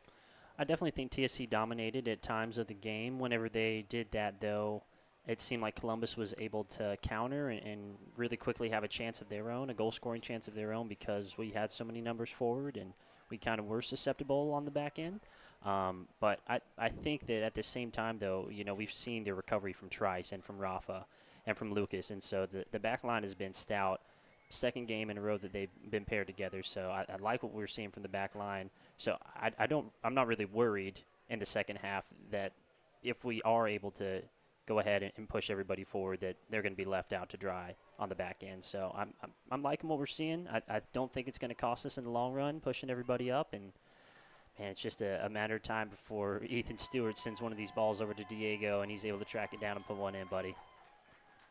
Yeah, we'll see. We'll see. So it looks like the visitors kind of expecting the long ball for the most part, including that last kind of 10 minutes. So we'll see how the additional changes kind of factor into play. So we'll look around the league. Jacksonville and Naples still that 1-0 score line here. It looks like New Orleans and Pensacola getting ready to lift off here in the next 5 minutes. We're going to jump out for a quick commercial break here. Come back with some stats and numbers with our boy Joe Ward. And then by that time, it should be ready for half number 2. So come right on back here to TSC Live. Your boys 0, the visitors for Columbus 0, halfway home. Come right on back. Let's face it, our lives are busy. Whether we are picking up kids from soccer or sharing some family time watching a match, we don't have time to waste. That's why Blue Coast Federal Credit Union fits seamlessly into your busy life. With our convenient mobile app, online banking, and personalized service, managing your finances has never been easier. Join us today and experience a new wave of banking with BCFCU. Learn more by scanning the QR code below. BCFCU is federally insured by NCUA.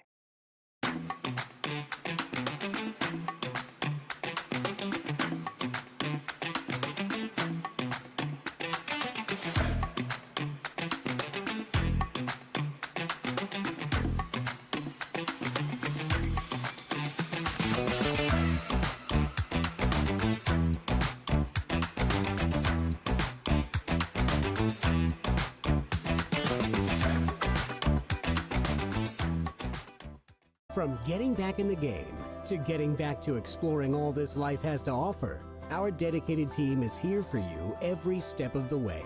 With a patient-centered approach and unparalleled orthopedic and sports medicine care, our team of 70-plus physicians and providers are here to help you live a healthy and active lifestyle. With over 225,000 patient visits a year and servicing North Florida and South Georgia, you can trust TOC for all of your orthopedic needs.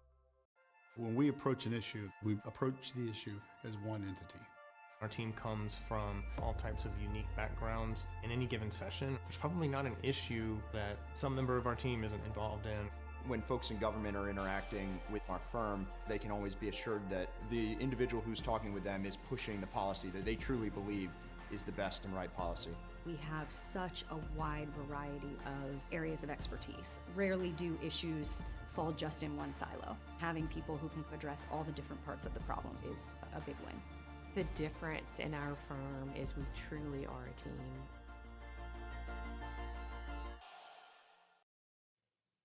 Let's face it, our lives are busy. Whether we are picking up kids from soccer or sharing some family time watching a match, we don't have time to waste. That's why Blue Coast Federal Credit Union fits seamlessly into your busy life. With our convenient mobile app, online banking, and personalized service, managing your finances has never been easier. Join us today and experience a new wave of banking with BCFCU. Learn more by scanning the QR code below. BCFCU is federally insured by NCUA.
From getting back in the game to getting back to exploring all this life has to offer, our dedicated team is here for you every step of the way. You can trust TOC for all of your orthopedic needs. Let's face it, our lives are busy. Whether we are picking up kids from soccer or sharing some family time watching a match, we don't have time to waste. That's why Blue Coast Federal Credit Union fits seamlessly into your busy life. With our convenient mobile app, online banking, and personalized service, managing your finances has never been easier. Join us today and experience a new wave of banking with BCFCU. Learn more by scanning the QR code below. BCFCU is federally insured by NCUA. One of the cool things about our firm is we really specialize in bringing talent out of state government so that our clients can benefit from that internal knowledge that people have developed over the course of many years. Clients demand a higher level of understanding of what they're up against. Who better to provide that than people who have been in that process and written those rules? We believe that you can teach someone how to lobby. And what you can't teach them is the expertise they bring to the table from having served for 15 years in the Department of Transportation or having served for 10 years at the Agency for Healthcare Administration. We come from state government in large part, so we've seen these decisions being made year over year. We know the direction that we need to move in, and we know what it is our clients are trying to achieve. So that's just an unbelievable combination.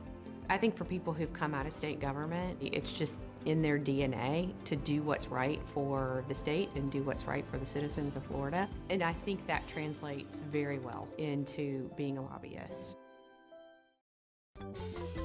This is you. You're watching the Tallahassee Soccer Club online. Or maybe you're watching it in person. Hold up. Wait a second. Yeah. Right there. Who is that? Who that is? Who are these people? Can you pause it? yeah, I know where the answers are. Tally SC Talk Podcast. Whoa. All kinds of videos on this YouTube. This is going to help me get to know my Battle Lions.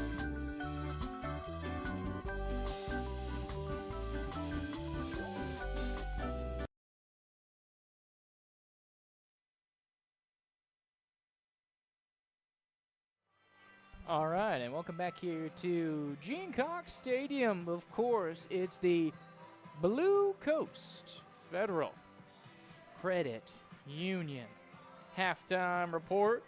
Of course, I'm joined by the man with the numbers, Joe Ward. Joe, welcome. And so far, it's a pretty even game for the most part. Yep. Free kicks, 9 each. Goal kicks, 4 each. See the pattern? Shots on goal, 5 each. Saves, Columbus with 4. Tallahassee with 2. Fouls, guess what? Even. 9. Corner kicks, Tallahassee 2-1. And Tallahassee side outs, 25-16. Pretty even game so far. Here, I think Tallahassee has had the better scoring opportunities here than Columbus. Columbus had about 1 or 2 that were pretty good, but Tallahassee, I think, has had the better ones here. And they just got to keep doing it because eventually it's going to break through. Yeah. I mean, you saw it last week, right? Same kind of situation. You go into the halftime break. You feel like TSC had the advantage. Obviously, still level on the scoreboard. Both teams had chances, to your point. And I think Columbus has been more dangerous than Miami. We've saw some instances where TSC was stretched a little bit. Columbus had a chance to kind of go forward and go for it, and just 1 or 2 things, and they got 2 really good looks inside the box.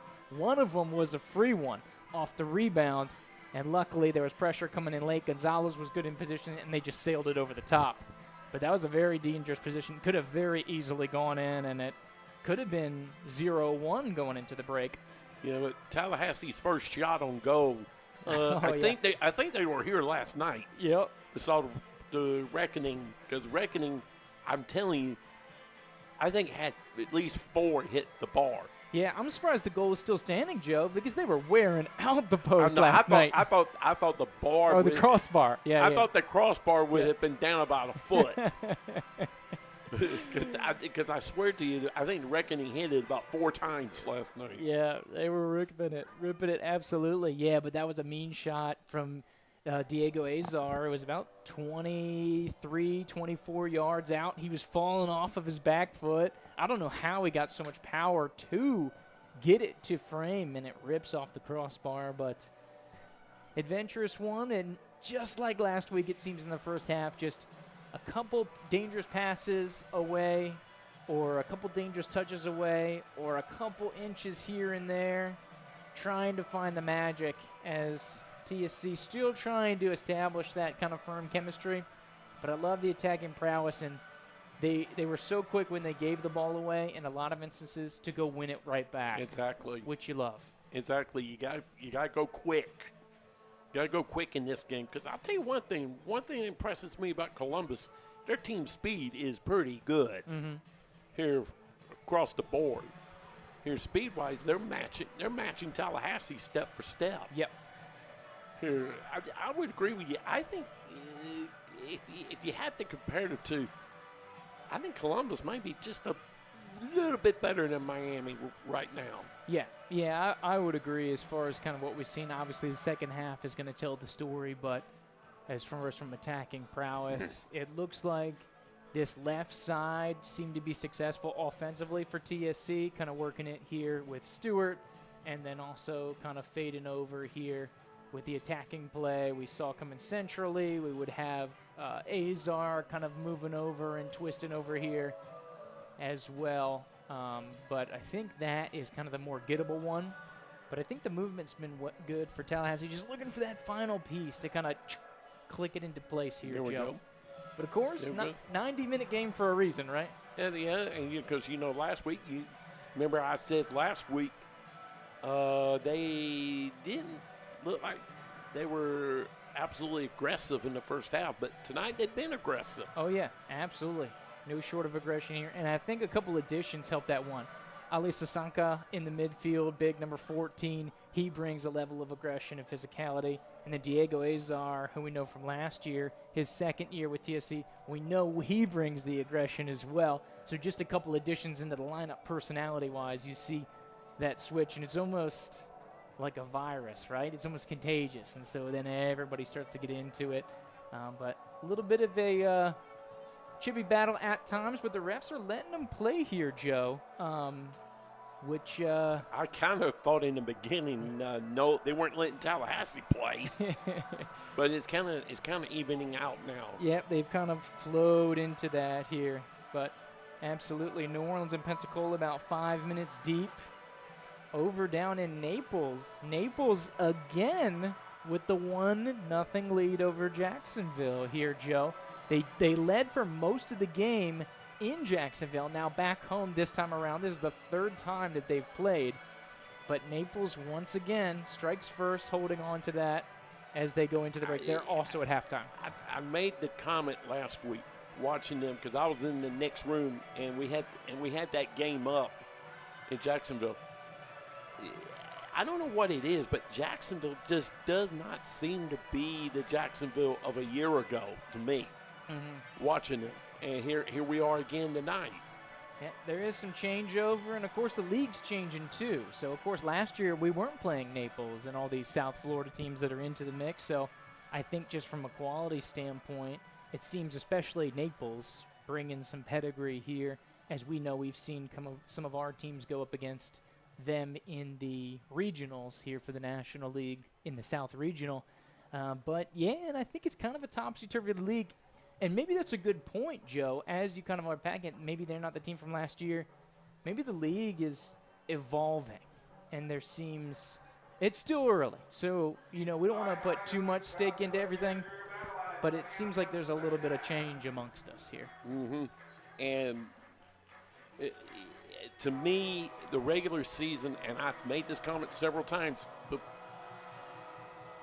I don't think you're going to get a true regular season champ here because not everybody plays everybody. Right. Do we even play Naples? No, not in the regular season. We don't play Naples in the regular season? No. We don't play Jacksonville in the regular season? No. We do play New Orleans and Pensacola. That's when this is going to get good. We play New Orleans plenty. We play Columbus plenty. Yes, we play them 3 times each. We play Pensacola twice. We play Miami twice. We don't play either of the Naples teams, Global Soccer or Naples, and then we don't play Jacksonville as well. So we play 2 people 3 times. We play 3 teams 0 times. Yeah, Figure that out. To me, it makes no sense.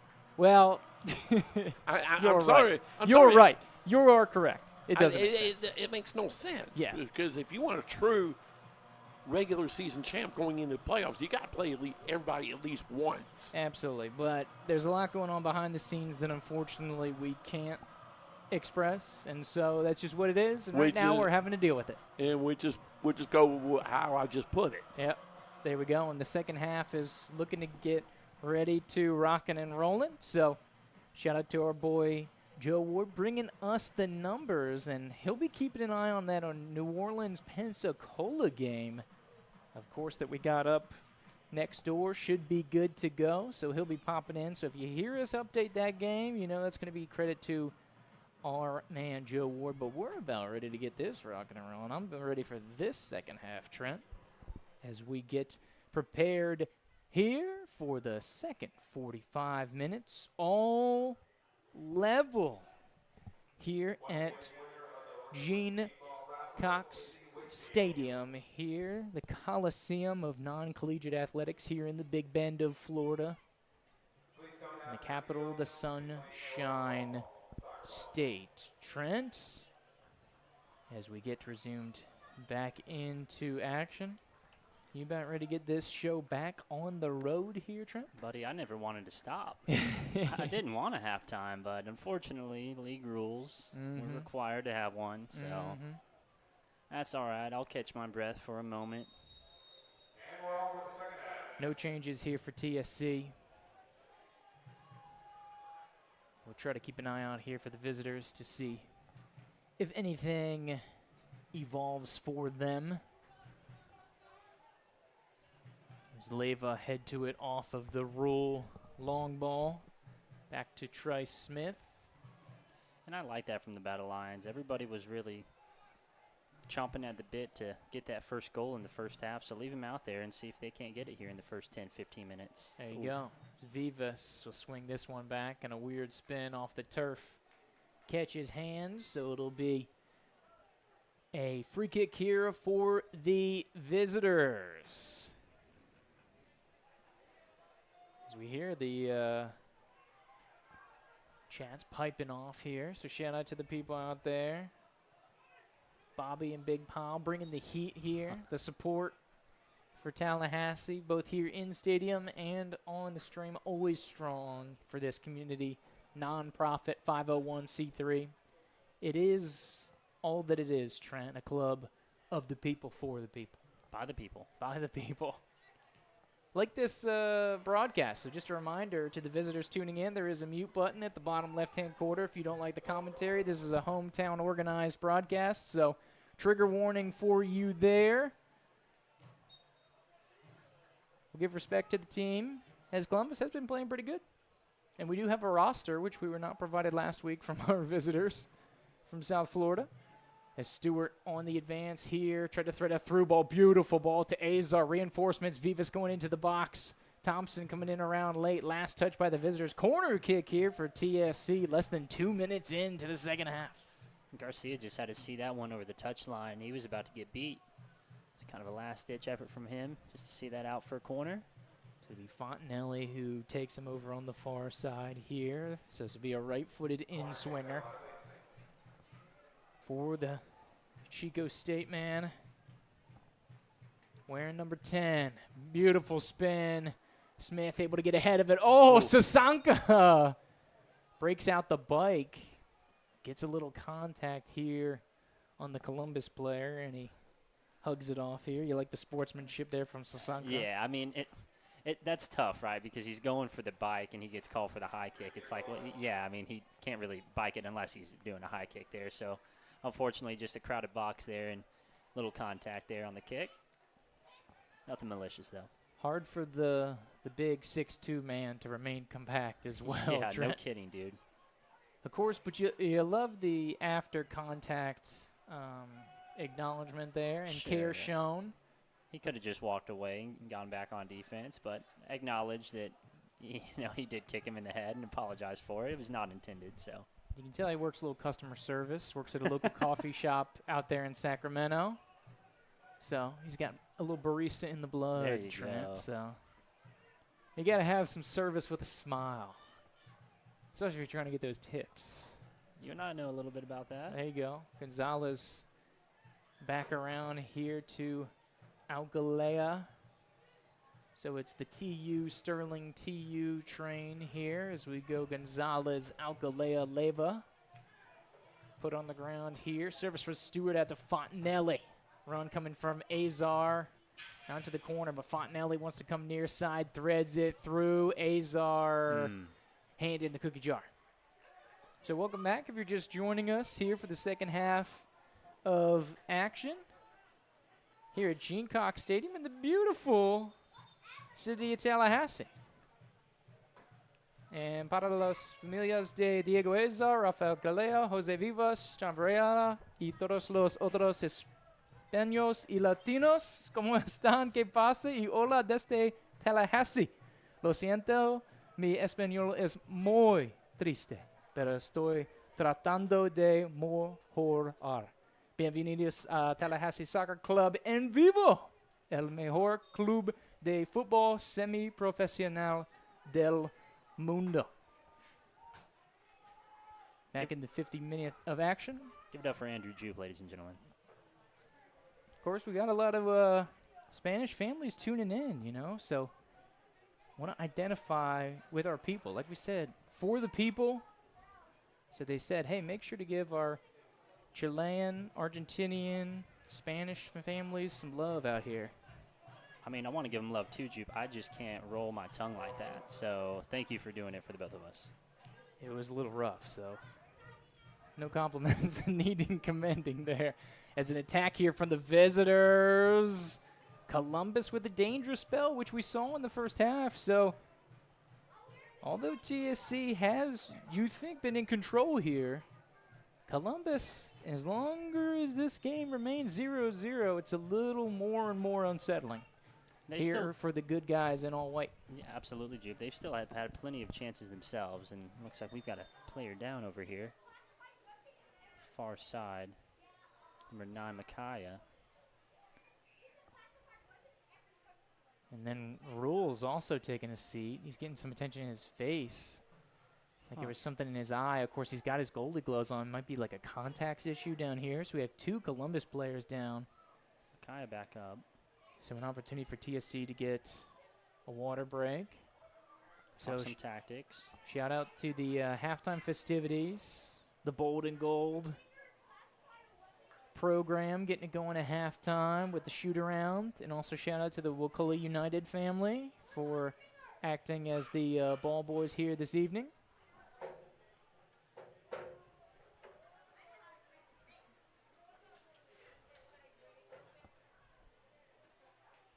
So we continue to go through his stoppage. It looks like Rule is back up, has his vision figured out, and it might be a night done here for Micaiah. He will get examined on the physical table. Of course, if it is a head injury, the league does have a provision. If it is a concern for a concussion, the player can come back in. If it's any other injury or any kind of other substitutions are final. But there is that provision there for the head injuries. Yeah, it looked like he just took his cleat off, and they're getting him some ice. So, I mean, anyone could have stepped on his foot there at any given moment. So it looks like that's all it is, and he's just getting some quick TLC, and he'll probably be back soon enough. That's why there hasn't been a sub.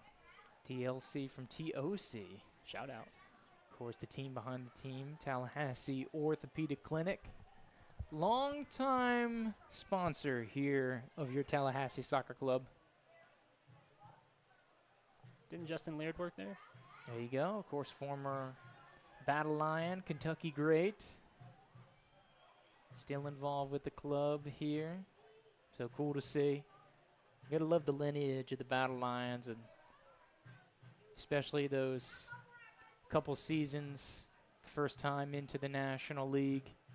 Were a couple rough ones, but they set the foundation for the team that you saw last year and the future. So you always got to give some love to the OGs, or the old guard, as it were. They sure earn their stripes. Oh, yeah. Sasanka with a physical challenge.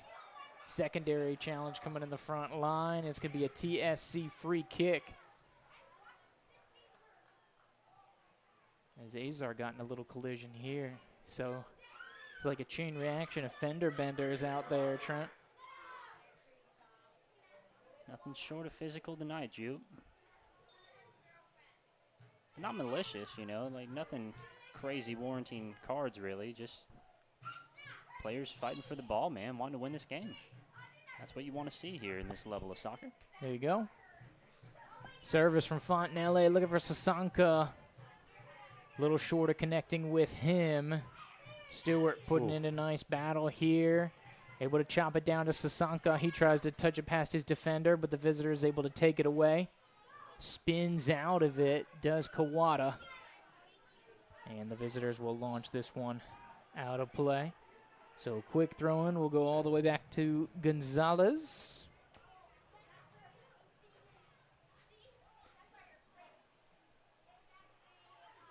Warren, Leyva.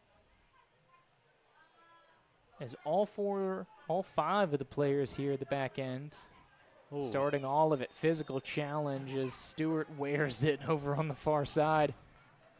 That was a forearm to the face, it looked like. That's tough. At least to the chest. Third or fourth time. I mean, Ethan's a baller, man. They're trying to take him out however they can. Absolutely. Little did they know. They probably went back and watched that tape last week.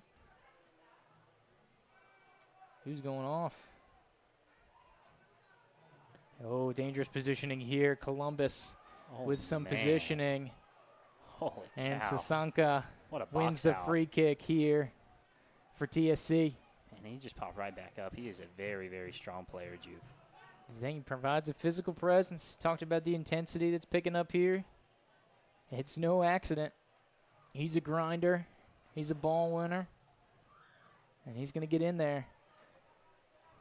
And it spills out just wide. It'll be a Columbus throw in there looking to go. But numbers getting back here for TSC. 56th minute, so we're 10 and change into the second half here from the Gene. Of course, second match day here for TSC. Third match day here for Columbus. Columbus, all 3 games on the road so far this season. Welcome to the league. That's Yeah. brutal. This is what you signed up for, unbeknownst to you. As they take the throw in over the far side. Needs to be flicked through here by Tucker. Met well by Alcalea. Warren chops it out. DePay gets it back to the back line. Slide here from Thompson. Yeah, they're going to go into the pocket with that one. Yeah. Just a half step slow. And Thompson's coming up a little gimpy as well. Looks like he stretched the hammy a little too much on that one. So that's a double whammy here for TSC. Thompson putting in some good minutes. And hopefully somebody's warm to try to go into this outside positioning here. Be interesting, who do they go to the bench? It looks like Sundquist and Jepson are preparing to come into the ball game. But positionally, this seems to fall in under the purview of Sundquist a little more than Jepson. Although both with class, Trent, either more than capable to fill in that kind of outside midfield. I mean, that's the thing, man. These guys are so experienced. They've played everywhere. So there's really no position that you can put them in where they're not going to succeed. And that's really just the beauty of what Coach Joel has done in acquiring all these players and training all these players to be prepared for these types of situations when somebody like Alex Thompson gets injured and they're unprepared to, I'm not going to say they're unprepared, but, not expecting to sub somebody out this early in the match. So it looks like Sundquist needs to check in midfield here. But Cody Sundquist making his Tallahassee Soccer Club debut. Of course, coming to us via Sacramento State. He's part of the Hornets' nest that we have here this year. Of course, also played some ball at UCLA. But has played the last 2 seasons, has not missed a game. Started and played in all 37 matches in his junior and senior year at Sacramento State. Service coming in, dangerous ball, won well by Alcalea. TSC with some good pressure on the point of attack. Heavy pass goes out of play here on the near side. And the Battle Lions will have a throw-in here as we get into the 59th minute. Sundquist, first touch of the ball is with his hands. As he throws it in here near side. As this one somehow gets to Warren. Little friendly fire between Vivas and Azar. Here's Sundquist. There's a touch of the feet. Through ball. Dangerous one to Vivas. Fontanelli coming in late. Tries to go front post. He's chopped down. And it's going to be a goal kick here for the visitors. Substitution here. And here's Jepson. And that was a great ball down. Unfortunately, Jose had to take that as he met the ball. Defender right there in his back pocket, Dominguez, shutting him down, cutting him down, like you said. They try to go, but of course substitution still pending. So it looks like Jepson is in for Azar. And it looks like we're about 25 minutes in here to New Orleans, Pensacola, still zeros. So we got some league updates courtesy of our boy Joe Ward next door. Keeping the stats. Taking care of business.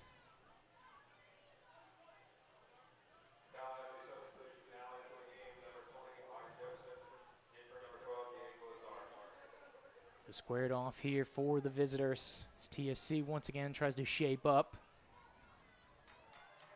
And it looks like Jepson's going to be flexed into central forward role. But I think he's going to be in a little more of attacking spirit than Fontanelli was. So it looks like Jepson's going to jump forward.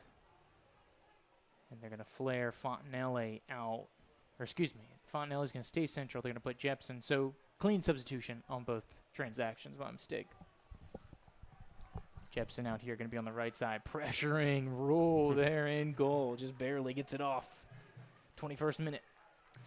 And Fontanelli, it feels like he just never quite found his space or his positioning tonight. We know he's an incredible player, but just hasn't quite had the game that he had last week or that we were expecting him to have. And maybe that's just a formational thing, but, I mean, hopefully with these substitutions, it can give him a little life and a little more room to be the creative player we know he can be. There you go. So Jacksonville has resumed action with Naples down there in South Florida. So Naples with the 1-0 advantage at home, 56th minute, as you can see. Goose Eggs out west in the Big Easy, minute 25, between Pensacola and New Orleans. Second and fourth place matchup. That one will go far here in determining how things pan out early here in the Western Division or subconference, whatever you want to call it, Trent. Mm-hmm. Ball over the top, looking for Sundquist. His first action, the midfielder trying to get on a favorite right foot. Warren coming in late. Small touch to Vivas. Looking for the thread through to Jepson. Just on separate pages. Great play, though. Trice with a strong header to jumpstart the attack. As Warren fighting through some traffic. Vivas in the middle. Looking for Stewart. Just a little too much there. Going to be out for Columbus. Throwing. So definitely Jepson bringing some energy here. Trent. And that's what we saw last week, right, Jupe? I mean, whenever he came into the game, he immediately, 5-10 minutes later, earns a penalty, and we get our first goal. So, I mean, he's the live wire, the spark that Coach Joel has to put into this team here in the last third of the game. Yeah, of course, the wily vet by way of a couple different stops. I was going to say. He's played at pretty much every level of the pyramid here in the States. St. Louis FC, of course, Forward Madison, Des Moines Menace, University of Wisconsin Green Bay. Visitors in a dangerous position here. Take it over and have some good numbers mismatch. It's a 3-on-4 if they can utilize it. And they say they got the ball. And Vivas is cracked down after the Sasanka challenge. So it pays off fruitfully. As Vivas holding his, looks like his forearm as it went down. Alcalea! They, of course, called that one back. As he took it quickly, Alcalea saw the goalkeeper was napping, so he took a rip. And it looks like, yeah, looks like Vivas's left wrist coming up a little shaky. Of course, Jose has been a great spark here for TSC in the 2024 campaign. Of course, Jose and Alcalea's boys, that's how Jose originally got into the program. You wonder how University of Evansville finds Tallahassee. They've got ties, of course, part of the TSC Spanish Armada.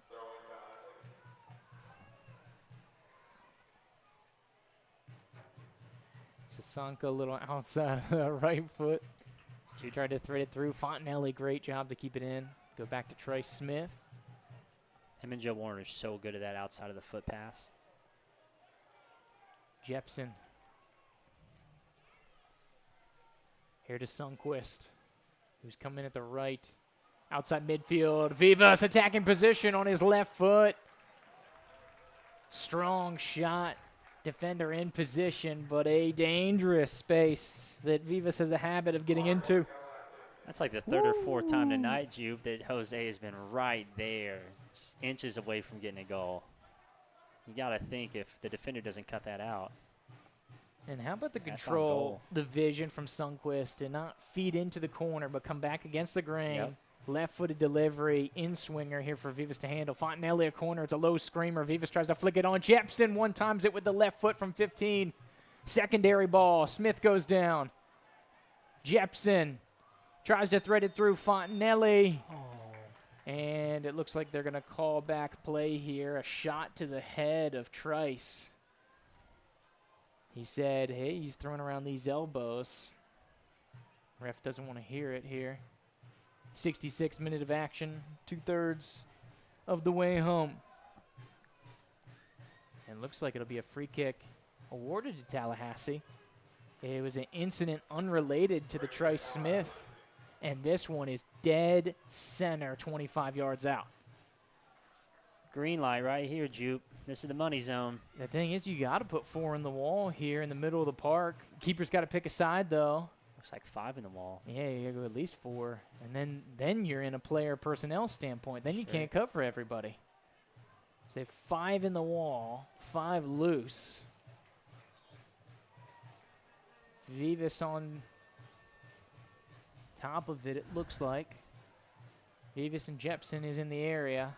Looks like Vivas has all the intent to rocket forward this one. And Trice just going for the follow-up there with the wall. Rip with the right foot. Not far off the near post. A mean delivery here from Vivas. Love the trickery from Trice there. They had no idea what he was doing. He wasn't doing anything. He was just distracting them. The Tarul native giving a great effort here. Man, that was very marginal. Update from our man Joe Ward next door. Pensacola creasing it here in the 30th minute. So some drama out west.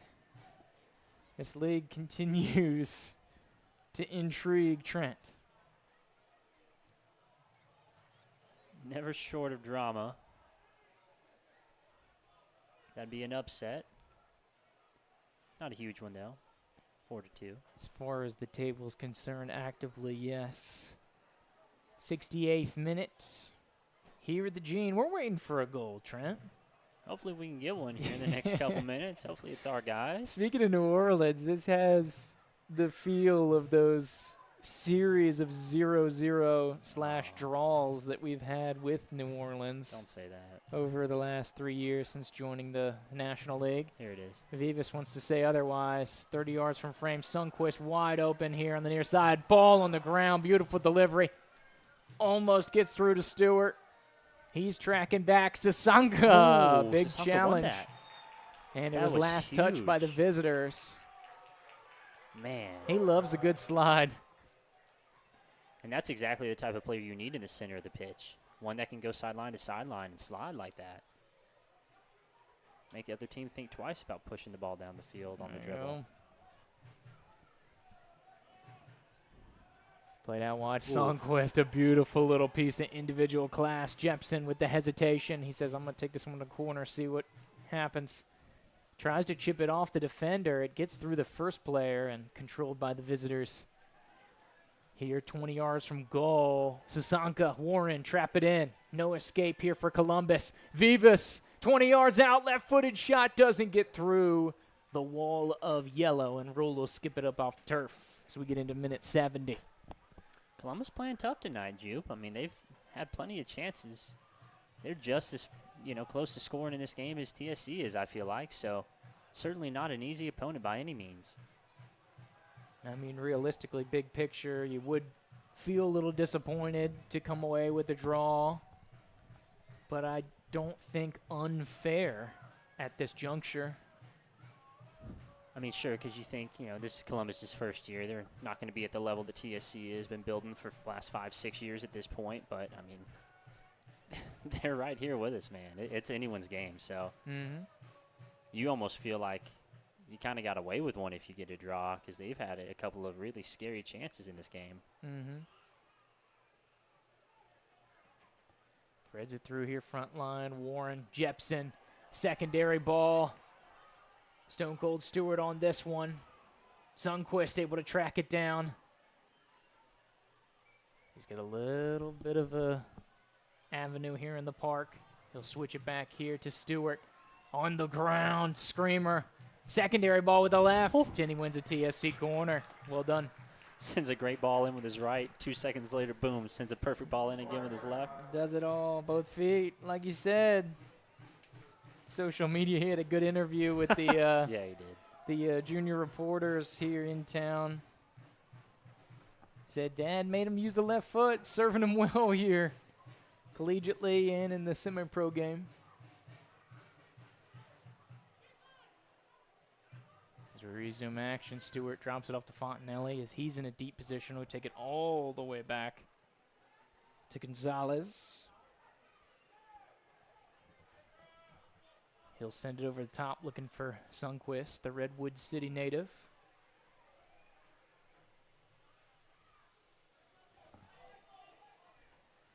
Has a twin brother, Kyle. He's not on the team. I was though. going to say, is he going to make any, any We appearances? do have a pair of brothers on the squad here.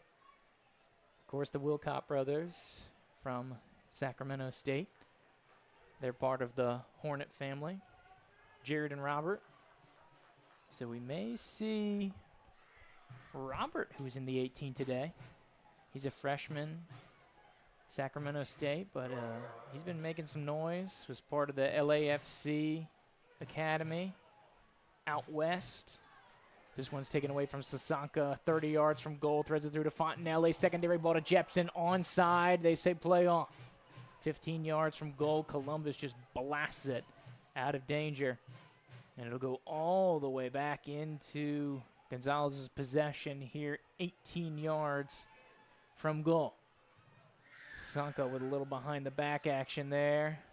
Columbus tries to mirror, but taken away by Sundquist. 73rd minute, Leyva. The Santiago, Chile native. Back to Gonzalez.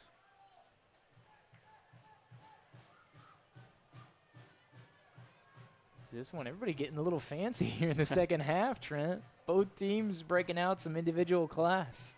Oh. Hesitation, tried to turn the corner on Alcalea. And it's going to be a goal kick here for TSC. The former Sterling man stands strong. He said motion denied. Trent.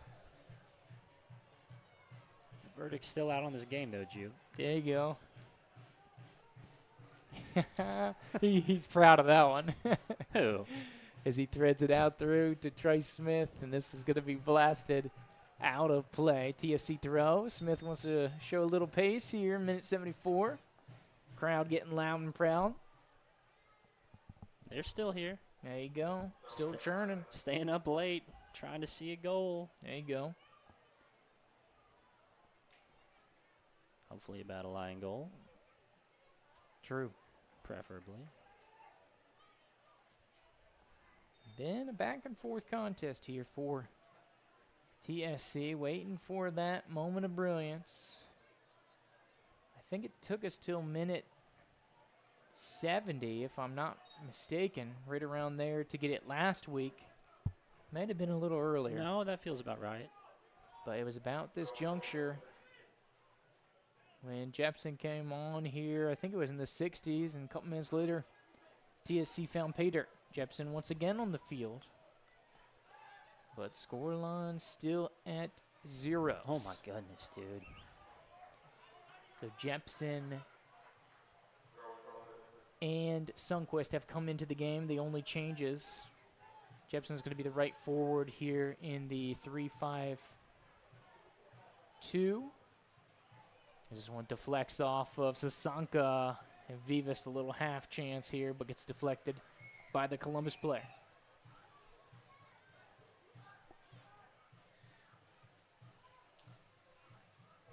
And with time running out, Jupe, you think that TSC is going to keep this same shape that they're playing, or you think they're going to try to push a little forward, try to get one here in front of the home crowd? Luckily, there's some flexibility here, but I think it'll be more dictated by the substitutes than formationally, as it looks like the whole platoon of subs is getting ready to rock and roll. Robert Wilcott. Coach B-Mac just loaded up the whole squad, told them to get the jerseys on. Yep. Yes, we got Rob Wilcott, we got Mo, We have John Varela all loading up. Potential substitutes 3, 4, and 5. Said you boys didn't come out to Tallahassee for nothing. Get in the game. There you go. So once again, you love the global game there. So you have the water break coming into the fold here. But you have Robert over from Sacramento State, the freshman phenom out there, local Californian. Then you have John Varela here from southern Spain. And then you have Mo getting ready from Burkina Faso out in Western Africa. So I told my boy Mo that I was going to get his hometown right here, Trent. Okay. Of course, played for his hometown club and was coming up through the system there. He told you it's Burkina Faso and not Faso, right? Yes, Okay. and I had the I meant to tell you that. I'm sorry. pronunciation here, which has slipped my possession. Man, I had it. All that. I know, right? What a I was setup. super hyped to play it up. I was like, "Oh, I got this." I mean, I would try it, but I know I wouldn't get it, so. And that's the kind of beauty of kind of the melting pot of his homeland, Trent, is it is kind of a combination of cultures there, and a lot of different languages and a lot of different people groups there. So cool to see. Same here with our club. There you go. Our club of nations. Club of Nations. As we I should like start that. referring them. Yeah. All right, here we go, Trent. Oh. So, Talk to me. Burkina Faso. Ouagadougou is the native homeland, the city, and he played for Union Sportive de Ouagadougou. Well done. And now he's ready to play some more for TSC, and he's absolutely electric. Dude, yeah, Total he is. speed demon. Talk about Audie Jepson being a spark plug last week. This guy was the same exact thing when he came in. And, of course, he came in right about the 88th minute, so I feel like we've got History a repeats pattern itself. going here. 78th minute, Uh-oh. a little bit of a hairy one for Gonzalez, but he's able to spell it out of danger. Flicked onward, Sundquist in attacking position. Warren coming in late, a little too heavy, looking for Jepson there, and Rule will scoop it up here from the blue keeper jersey for the visitors from Columbus as we go minute 79. All three subs just sitting right there talking to the AR.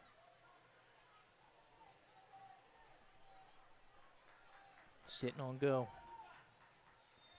Trying to find an avenue to get into the game.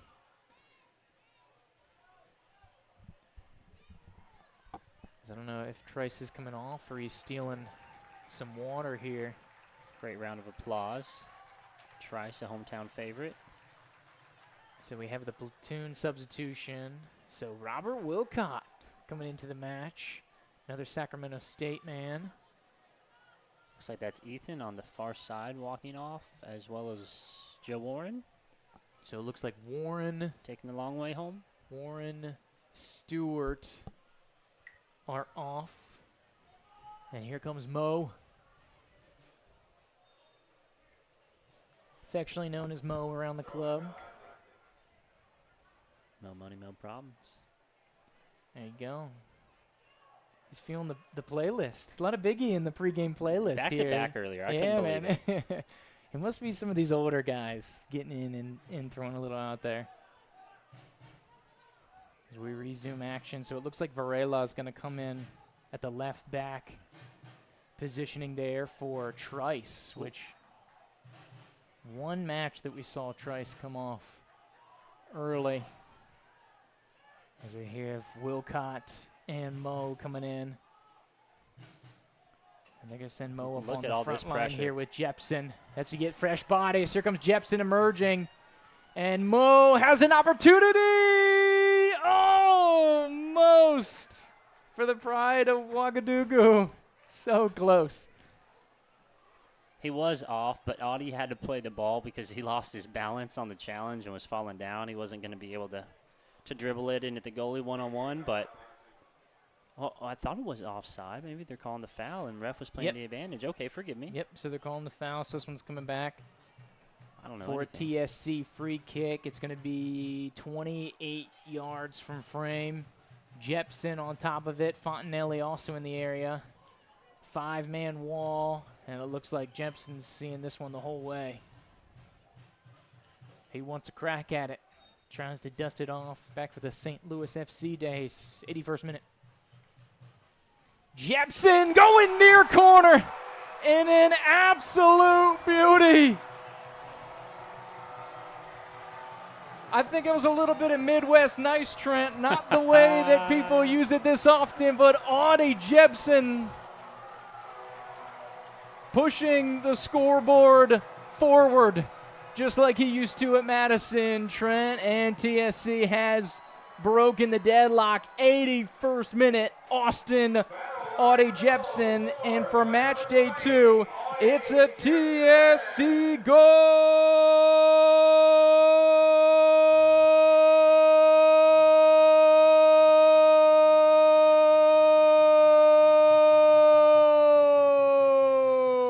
Minute 81. Audie Jepson creases the sheet. First time here for Tallahassee Soccer Club. Third different scorer, third different goal this season, Trent. Remarkable stuff from Audie Jepson, Jupe. I mean, that's the second week in a row that he's able to earn a free kick. Well, a penalty kick last week, a free kick right here. But 2 goal-scoring chances that we scored both goals off of, and both times it was the first goal in the match to put us ahead. So absolutely huge, clutch as it gets. Dude, I think that's the best set piece we've ever seen taken here for the Battle Lions. That was perfectly placed. That was not a top bins, near post. Keeper couldn't do anything about it. Pure class, and we want the smoke, Trent. You can see it there. It's taking up a large portion of the field there. You got to love it. Oldfields, light it up. Let's go. There you go, Bobby. I know you wanted some scoring there. It has commenced. 83rd minute will go here for TSC. And they're not done. So once again, substitutions leading to goals. It seems to be a common theme here for TSC in this early 2024 campaign. As Vivas has got a lot of those clips over the top. And you love to see that from the Battle Lions because in years past we've seen them oftentimes make substitutions too late in games, you'd want to say, and those substitutes not really having the chance to make their mark on the match. And so putting Audie in a little bit earlier in the 65th, 70th minute, giving him a few minutes to come in and really just empty the tank, give everything he's got. Just absolutely love to see that. Absolutely. Absolutely. So how about that? Wilcott, Jepson, Mo coming into the game. Boom, all of a sudden a goal. And here we go. Here's Mo. He's such an exciting player. Love when he gets the ball. But here's Wilcott. Victoryville in the house.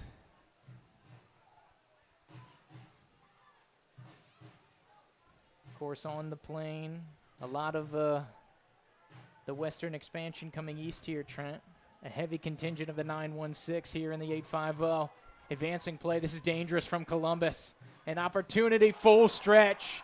And Gonzalez beaten at the back. Visitors strike back just 3 minutes. Less than 3 minutes after TSC gets it, and we're back to level pegging. Dangerous. Columbus been feeling it on the counterattack. They've shown that they are capable and have earned themselves back here into this game. And just like they did a week ago versus New Orleans, they won't go away easily. Yep. Xavi Chado, one of the goal scorers a week ago. Certainly had him circled on the scouting report. Great finish there. Hate to see it, but props to him. Brought that ball down, and it's as good as it gets. Tucks it in that back corner. Gonzalez cleared this one, but a throw in a dangerous position. It seems to give a little bit of life here to Columbus. A little jolt in the arm as we start to smell a little smoke here coming into the press box. Since cleared. as has the TSC lead been cleared as Fontanelli tracks this one down. So the first goal allowed this season here for the Battle Lions. How do they respond? And that's the thing. They can't hang their heads right now. There's only a handful of minutes left in this game. This is still their game to win. It's tied. They just got a goal. Go get another one. Great slide by Leyva. Oh, looks like a tight hamstring. Couple players coming up, Gimpy. One for each team now as we get to minute 86. Looks like hamstrings for both as well. Yeah, it could be some cramps. Although Leyva has not really moved much.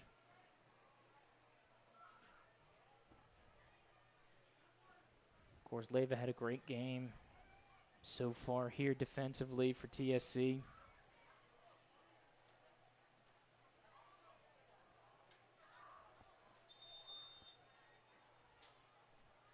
Looks like he needs some medical attention. Columbus player has since gotten up.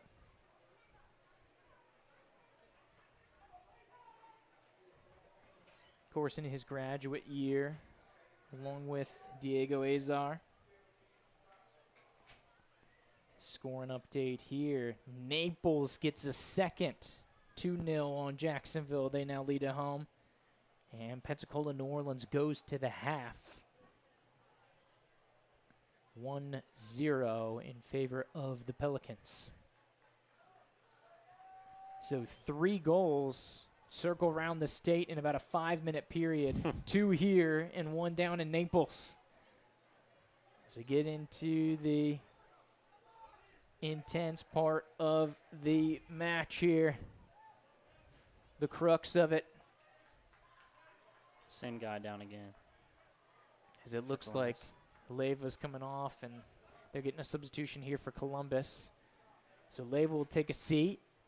And the senior team regular season Battle Lion debut for Braden Paul. Of course, a local Big Bend player.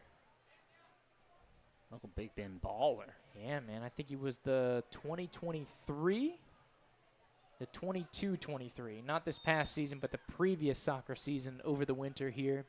All Big Bend Player of the Year here for the local newspaper, the Tallahassee Democrat. TSC with their pipeline of the Big Bend Player of the Years. There you go. What's that, 5 or 6 in a row? At least. Back since 2017, I think. Nice little ball over the top here. And Braden is an adventurous, speedy youngster on the front line. Getting in dangerous positions. We saw him in the preseason, but like we said, first senior team debut here in the regular season.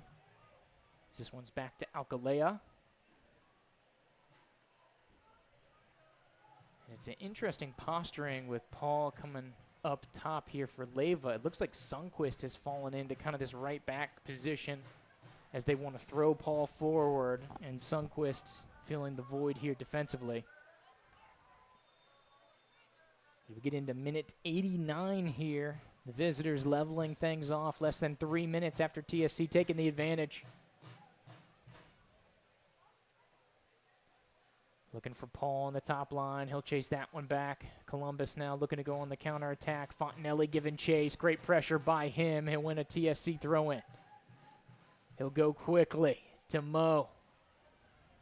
Dispossessed off the double team from Columbus. And the visitors trying to break the shell. Great challenge there by Mo. Sasanka takes it out of the sky. He's got Wilcott here on the near side. Big service rule in the area. Looking for Vivas over on the far side. Mo gets back so quick. It's like 4 strides and he's gone 30 yards. It's crazy.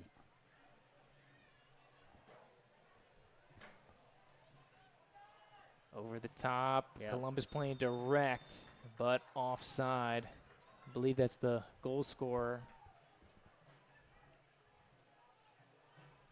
Quick ball for the Sacramento State connection. A little too quick for the referee's liking. Oh, there's 2 balls on the field. That'll do it too. So we get into the midst of stoppage time. We'll await the announcement here. Last couple times we have gotten the announcement, so hoping that comes through. He's telling the refs right now. I think we're getting word to the press box.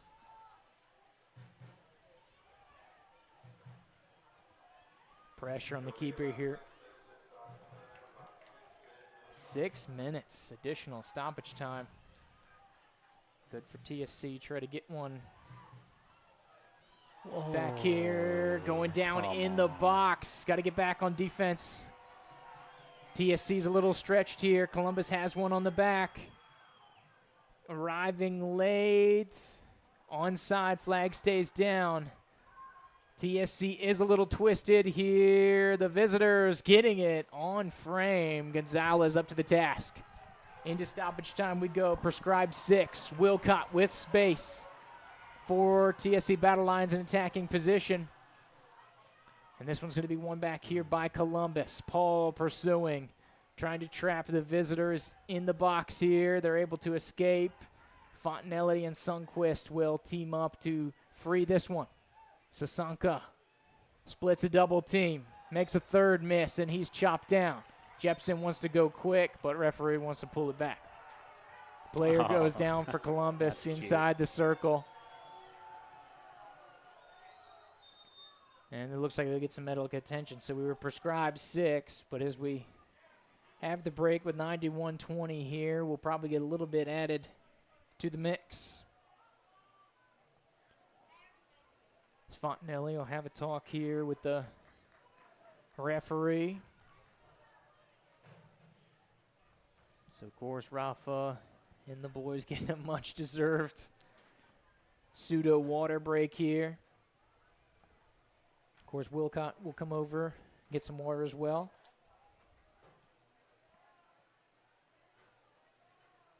Of course, was a 4-star recruit coming out of Excelsior Charter School.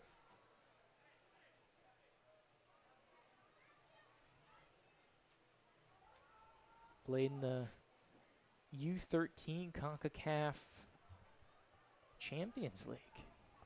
No big deal. Coming through the LAFC Academy. Winners of the Man City Cup. 3rd minute of stoppage time. We were prescribed 6, but with that extra minute that was tacked on with the foul, we'll probably end up going 7. Service from Fontanelli. Oh, 2 Battle Lions in the area. An awkward deflection, and it'll bounce back to the visitors, but TSC will regain control. Alcalea, who's going the full way, serve it outside, looking for Sundquist. And this is an opportunity from the visitors, and they want to go. As a hairy challenge here, and unavoidable. Nowhere for Sasanka to go. No. Coming in like a freight train. And down here, it looks like the substitute getting all of that 6'2", 185 here from Sasanka coming to the near side. He tried to stop himself, but yeah, he was a freight train rolling in there, buddy. So he serve it short here near side. Sundquist getting into defensive posturing. Great recovery there by Fontanelli. Eats it out before it can get dangerous. Wilcott now near here, near side. Sasanka gets it back to Alcalea. Sacramento to Sterling. Mo, nice little side click here to Vivas. Vertical runs coming here. Braden Paul, Jepson in the middle. Secondary ball, Braden Paul. Oh, sliding effort. Almost on top of it. 4 minutes done here in stoppage. We'll probably get 7. I know it says a prescribed 6, but we had about an additional minute of injury time during stoppage time. That doesn't go away. We still got to account for that, right? There you go. So the visitors with an attack, but canceled here by TSC. An opportunity to spring one forward. Not going to get many more chances for either team. You know, 1 or 2 quality looks is basically all you got. TSC with this makeshift formation ever since the Leyva injury has been tough on the back line, but they're able to clear this one. Varela does well. Chested out by Wilcott and cleared initially. Jepson picks the pocket here, and the long ball will go unattended. TSC looking to go for it. Mo's going to take the throw in over on the far side. He's got no help. As we go 5 minutes in, got to go. Only about 120 seconds, if that, left in the match. Back to Varela. He'll twist it back in play. It'll be won by Columbus on up to the front line. Great win by Alcalá. Sundquist is going to pick up the deflection.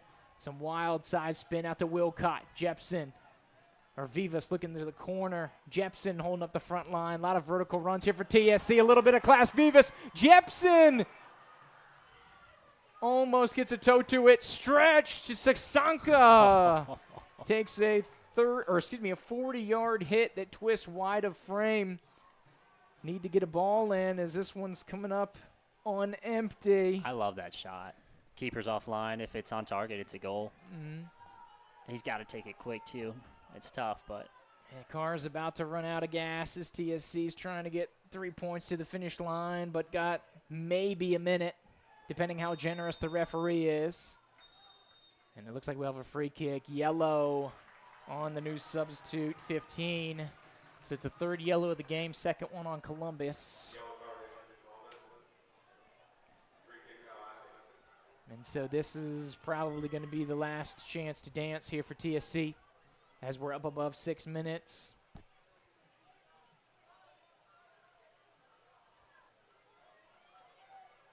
Right on the nose of that Charles Timberwolf logo.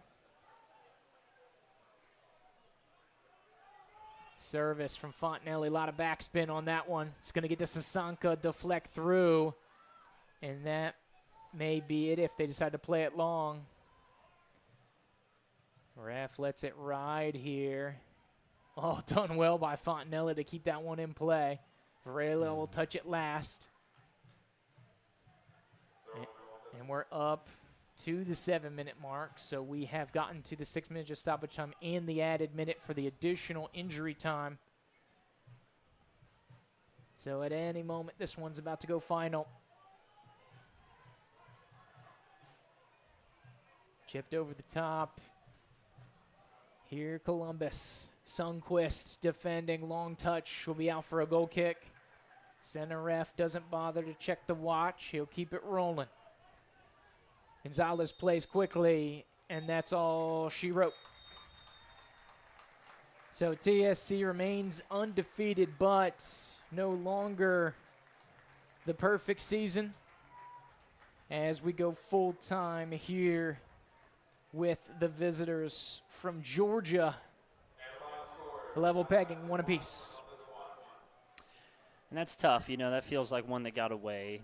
Able to hold on for the draw, and very thankful for that. At least we're able to get 1 point out of the game tonight. But, you know, you finally get ahead after all those minutes of deliberating, and then just 3 minutes later it's equal again. So, you know, you feel like this is one of those games that gets away. But, like I said, Columbus isn't a joke, man, and they're a good team, and they're proving that they belong in this conference. So we saw them tie New Orleans, who's a really good team that we've seen year in and year out, 3-3 on the road last week, and now they come here and tie us 1-1. So we still got to play them 2 more times, 1 here, 1 away.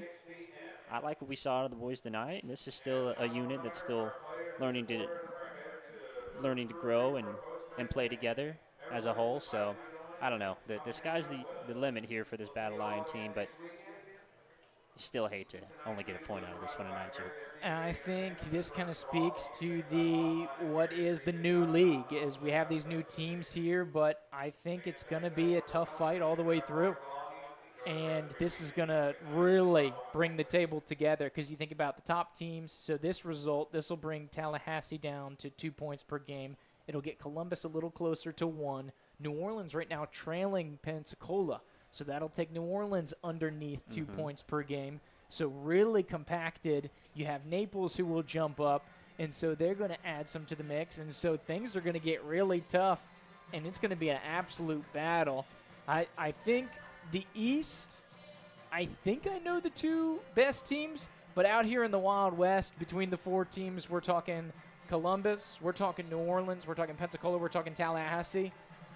It's really anybody's game here, and you're just waiting for that one squad to kind of get into the driver's seat. But you talk about inter-squad play, tough to pick up big victories here, especially if Pensacola can cancel out the loss to New Orleans. Yeah. Those teams will be even on points, and so then everybody's kind of level across the board with a couple of ties thrown into the mix here as we get into the Blue Coast Federal Credit Union postgame. Of course, the official presenter of the online stream here and great community partner here for TSC in the 2024 campaign. But yeah, that's about what we got, because this is how we started the day. I know we were getting a little deep into kind of that table talk. So Tallahassee, they only had one match played, so they're going to go down now to 2 points per game. If New Orleans will to draw, they would be somewhere around 1-5. I'd have to work out the decimals there. Jacksonville looks like they're going to lose, so they'll have 7 points in 5 games. They'll be down in kind of that 1.2, 1.3 range. Naples is going to bump, basically maintain the same. There'll be 5 points, 4 matches, so that'll be 1.25. So Naples and Jacksonville will be even. Pensacola really the one that's going to jump. If they hold on to win, they will be up at 2.0, which would put them level with TSC, but I think they would slide through on goal differential. So potentially, Pensacola could jump up all the way from 4 to 1 here, and I think that's the biggest threat. So I think if somebody wins outright between New Orleans and Pensacola, they'll go top of the table. Otherwise, it's going to be TSC. Well, you like that after tonight, TSC still got a shot to stay in the driver's seat in first place or in second on goal differential, right? So, I mean, not the end of the world that we didn't get the 3 points tonight, and I think that that's probably my biggest takeaway with the results and that we're anticipating, at least I should say, around the league.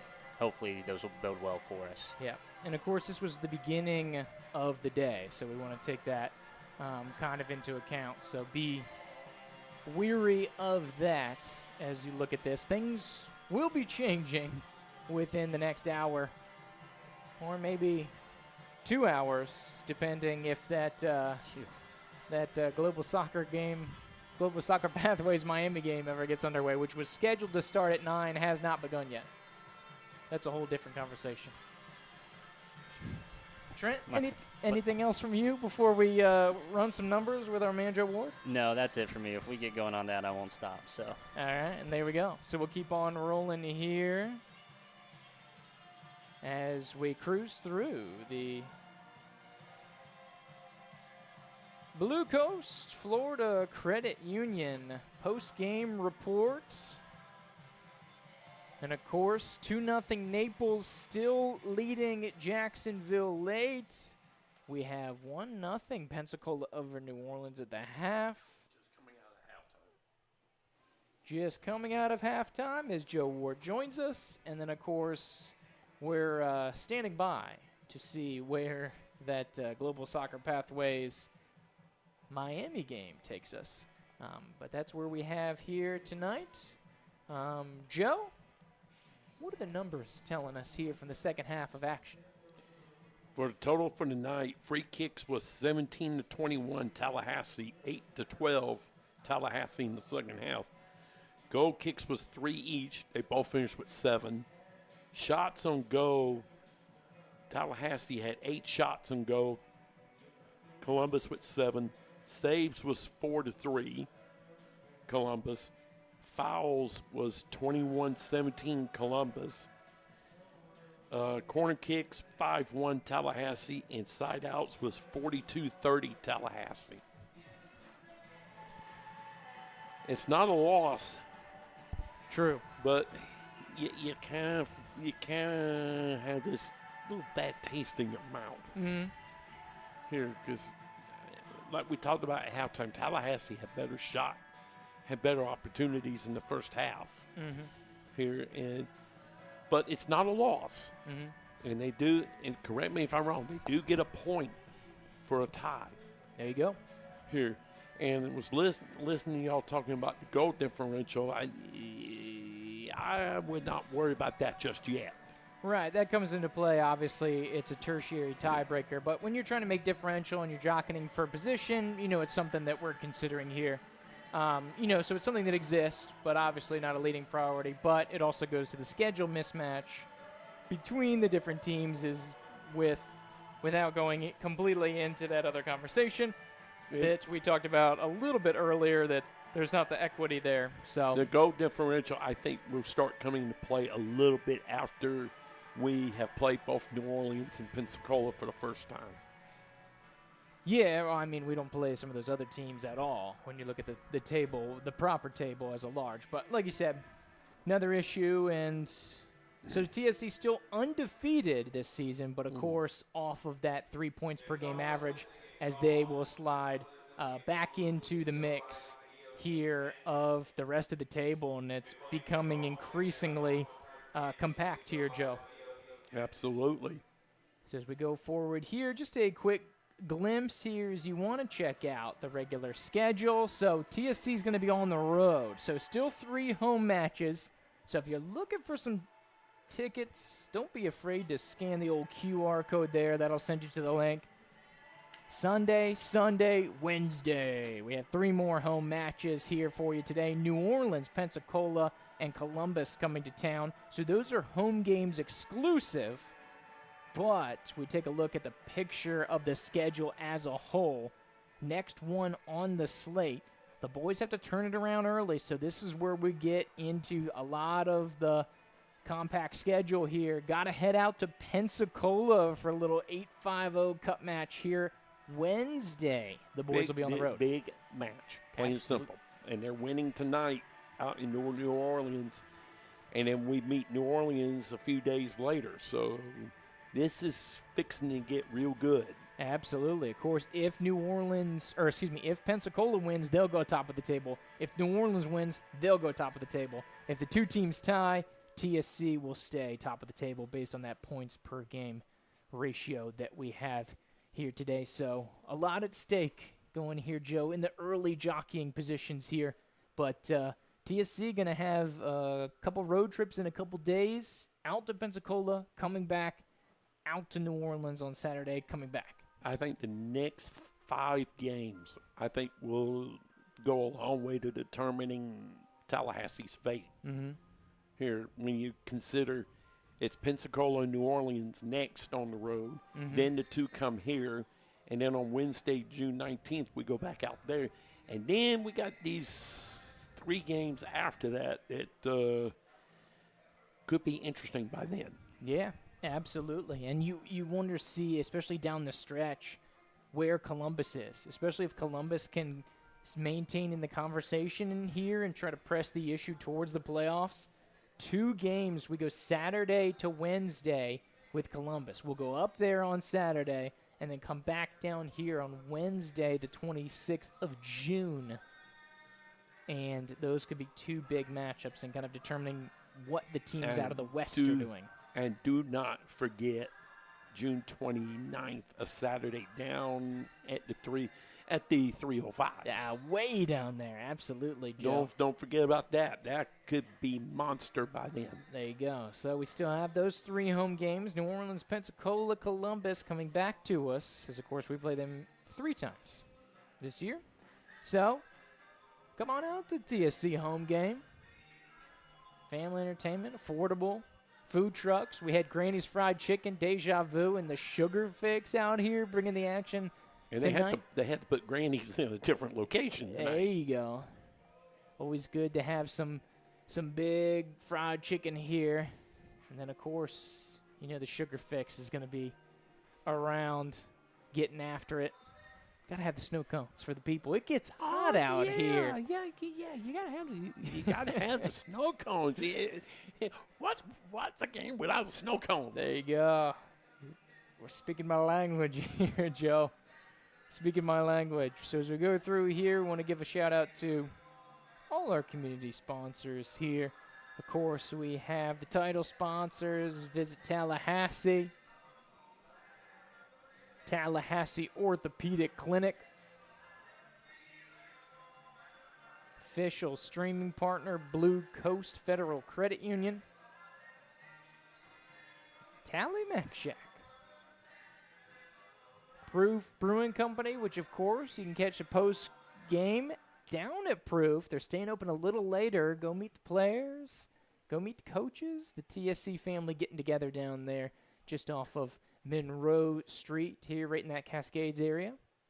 Another one of those title jersey sponsors, Rabana and Richie, Immigration Attorneys, PLCC. Of course, Grova Creative, longtime sponsor here with TSC. And, of course, The others you can see here on the screen: Southern Group, Corinne Johnson, the Curly Girl team, Down St. Germain, Carr Riggs and Ingram, CPA, Marquis Software Development, Pearson Realty, the Concrete Yeti, City of Tallahassee, Banner Men Landscaping, all into the mix. And, of course, the streaming work done here by the I-10 Sports Media Network. Live streams made easy, specializing in live streaming solutions for lower league soccer. Proud live stream partner here of the Tallahassee Soccer Club and Tallahassee Reckoning, the two pre-professional semi-pro teams here in town. As we get ready to wrap this one up, you love to see the 3 points, but one is better than none, Joe. Any final thoughts before we put a bow on this one? I thought it was a good game. Columbus was, I have to hand it to them. They were better than I thought they would be. Yep. Here, I think they could be in the mix for that number 4, for that other spot out of this half of the division before it's all said and done, because I think they're good enough. They're gonna win some games you don't expect before it's too long. But Tallahassee, next 5 games, I think, is the season. Yeah. Yep, and that's a part of what makes the Western subdivision, the Western subconference division, whatever you want to call it, within the Gulf Coast Sunshine Conference, is that's what makes it so wild. I don't think there is a favorite. I don't think there's a weak link. So we've seen the other side. It seems like a different scenario over in the East, but in the West, Columbus, New Orleans, Pensacola, Tallahassee, from what we've seen based on the other games and what we've seen here on film and in person, anybody's show. 1 through 4 is a dart throw right now. I could see any one of these 4 teams finishing 1 through 4 on the western side of the conference. This is a pretty even division. Yeah. Here, the Eastern Division, well, you got to think Naples. If that score holds up tonight down in Naples. Final 3-0 over Jacksonville. There's your favorite in the East. Yep. There's your favorite in the East. And Jacksonville, I keep saying it, from what I saw a week ago, Jacksonville, I don't think Jacksonville is as good as a year ago here. And you might see a big surprise in that division before it's all said and done. Yeah, of course, still early, right? And so we don't want to jump to any start conclusions. But true here, and who knows? Who knows what's going on with the Eastern Conference? We won't see any of them except for Miami, which we only play one more time. So a lot to be determined here, but a great effort for TSC. Unfortunately, only getting the 1 point. Level pegging, I think, is fair based on gameplay. And so heading in, road trip bound, little 850 Cup here with Pensacola coming next week. So hopefully we can get a big result out there on the road. Then after that, New Orleans. But here for tonight, Andrew Chu, Joe Ward, Trenton Young, James Ward bringing you the action here. Have a fantastic rest of your weekend. Be well, and we'll catch you in a couple weeks when Tallahassee comes right on back to the fold. Take care.